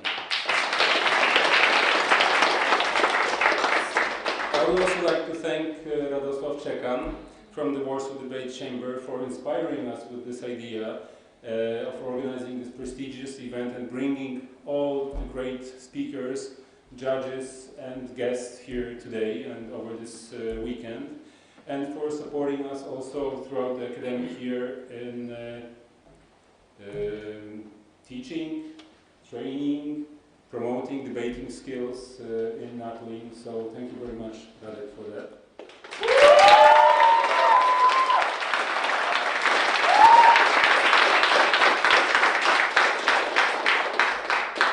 So on a personal experience note, I would have to say that it's been quite an adventure for me. I haven't had a chance before to see such competitive debating before, and if I can quote here Terry Pratchett, so much universe and so little time. I never imagined that you can present arguments so passionately, so fast, and so thoroughly in 7 minutes. So thank you all for that. It was really inspiring to be able to be here over the weekend. As here in the College of Europe in Natolin, we having each year around 140 students from over 30 countries, we strongly believe in the culture of diversity, openness to other perspectives, and a constructive dialogue. So we want to thank you all for helping us to develop the spirit of debating here in Natolin, but also in Poland. So please spread the word that here in the College of Europe in Natolin, all those that feel strongly about debating on key contemporary European, but not only, also global issues, are always warmly welcome. So we hope that together with the Warsaw Debate Chamber and your support, we'll be able to spread the value of debating in our societies. I know it sounds like a big challenge, but I think it's worth taking it. So let's stay in touch, and thank you very much.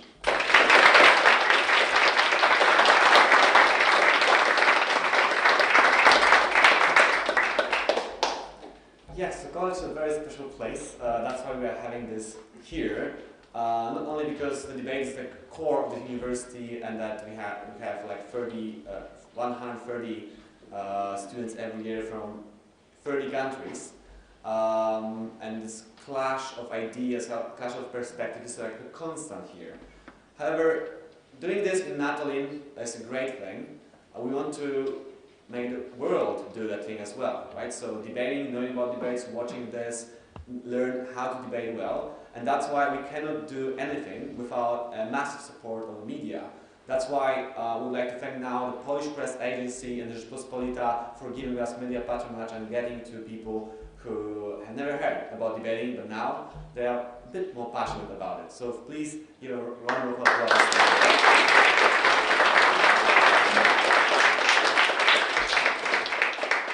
And tournament might not have media coverage, might not have beautiful rooms, might not be in the campus, but has to have motions, have to have judges, and that's why in this moment I would like to thank Gigi, who was like the main person helping me with this project from the very, very beginning. Even it was a very, very vague, sometime in September, I think it's pretty tangible that we reached something awesome. Also, great thanks to Mohammad Asadullah Khan, who is co-CEO of this tournament, and Michael DG, who's initial CEO but had to resign at some time, but also he contributed a lot, and the support that he gave us at the very beginning was crucial for making this tournament happen. So thank you very much, Gigi, and all the judges and chief adjudicators.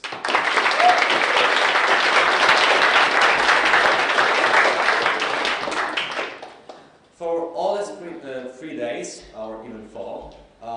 And it's not only me, right? Even if some of you see me in the group or in mails or harassing you in the middle of the night on the schedule the next day. But there are a group of people that were doing a great job supporting us in streaming, in recording, in helping, in bringing food, coffee, etc. And now I would like to ask you to come to the stage for a while, in no particular order.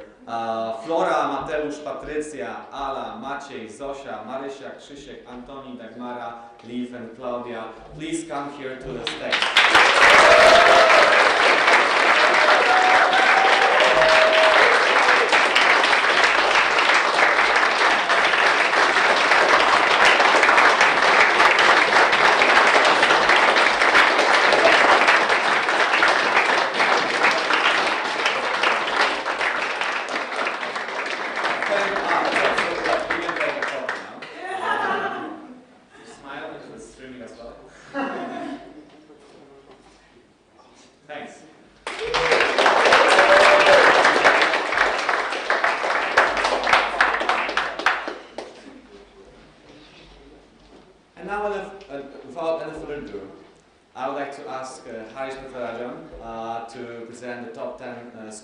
Speaker ranking, and then Gigi Gil to announce the champions of European Round Robin with College of Europe in Natolin 2019.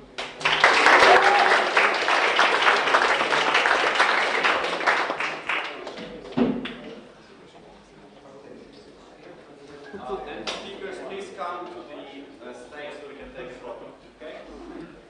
Okay, so in joint 10th on 413 speaker points, Sheshin says, Xiao.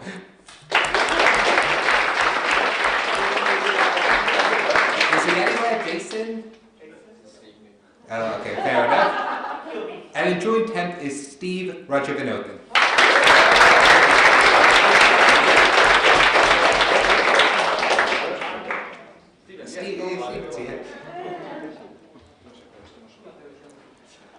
In joint 6th place is a 4-way tie with 414 speaker points.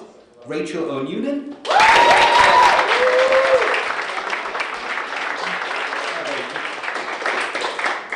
John Papantonio, Stefan Siridžanski, and Miloš Marjanović.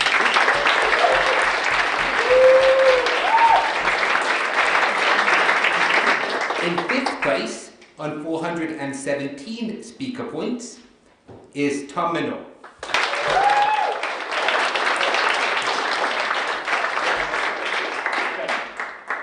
In 4th place, on 419 speaker points, is Lucia Arcachivas.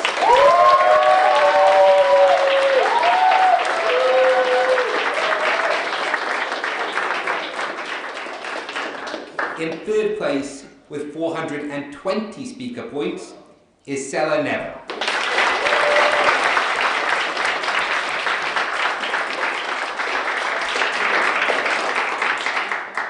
In 2nd place, on 421 speaker points, is Raffy Marshall.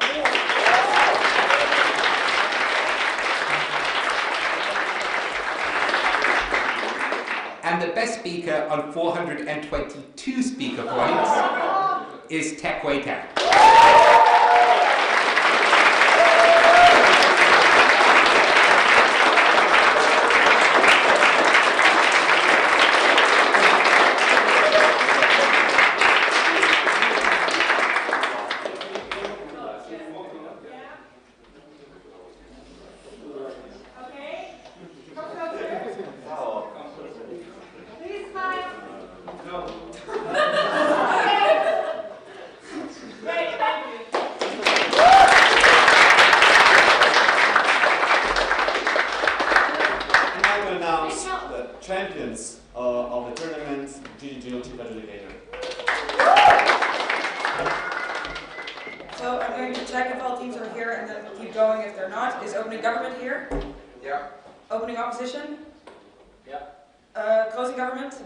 and closing opposition? So thank you for that debate. We genuinely discussed every team and came to a unanimous decision that the winners of the first final of the European round robin are from closing government.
Here we had 32 speakers, 10 judges, some volunteers who are also debaters, but definitely the community is much, much broader, and we really want to make that community even more broader, right? So we want to have people who will be interested, who will be helping us, who have support for debate clubs in schools, universities, in the cities. We want to have kids, adults, students, seniors debating, or at least thinking or working with debating. And for that, we definitely not only good work, but also an enthusiasm among society. So please spread the word about the competition, about the debating world, and hopefully see you next year in Natolin.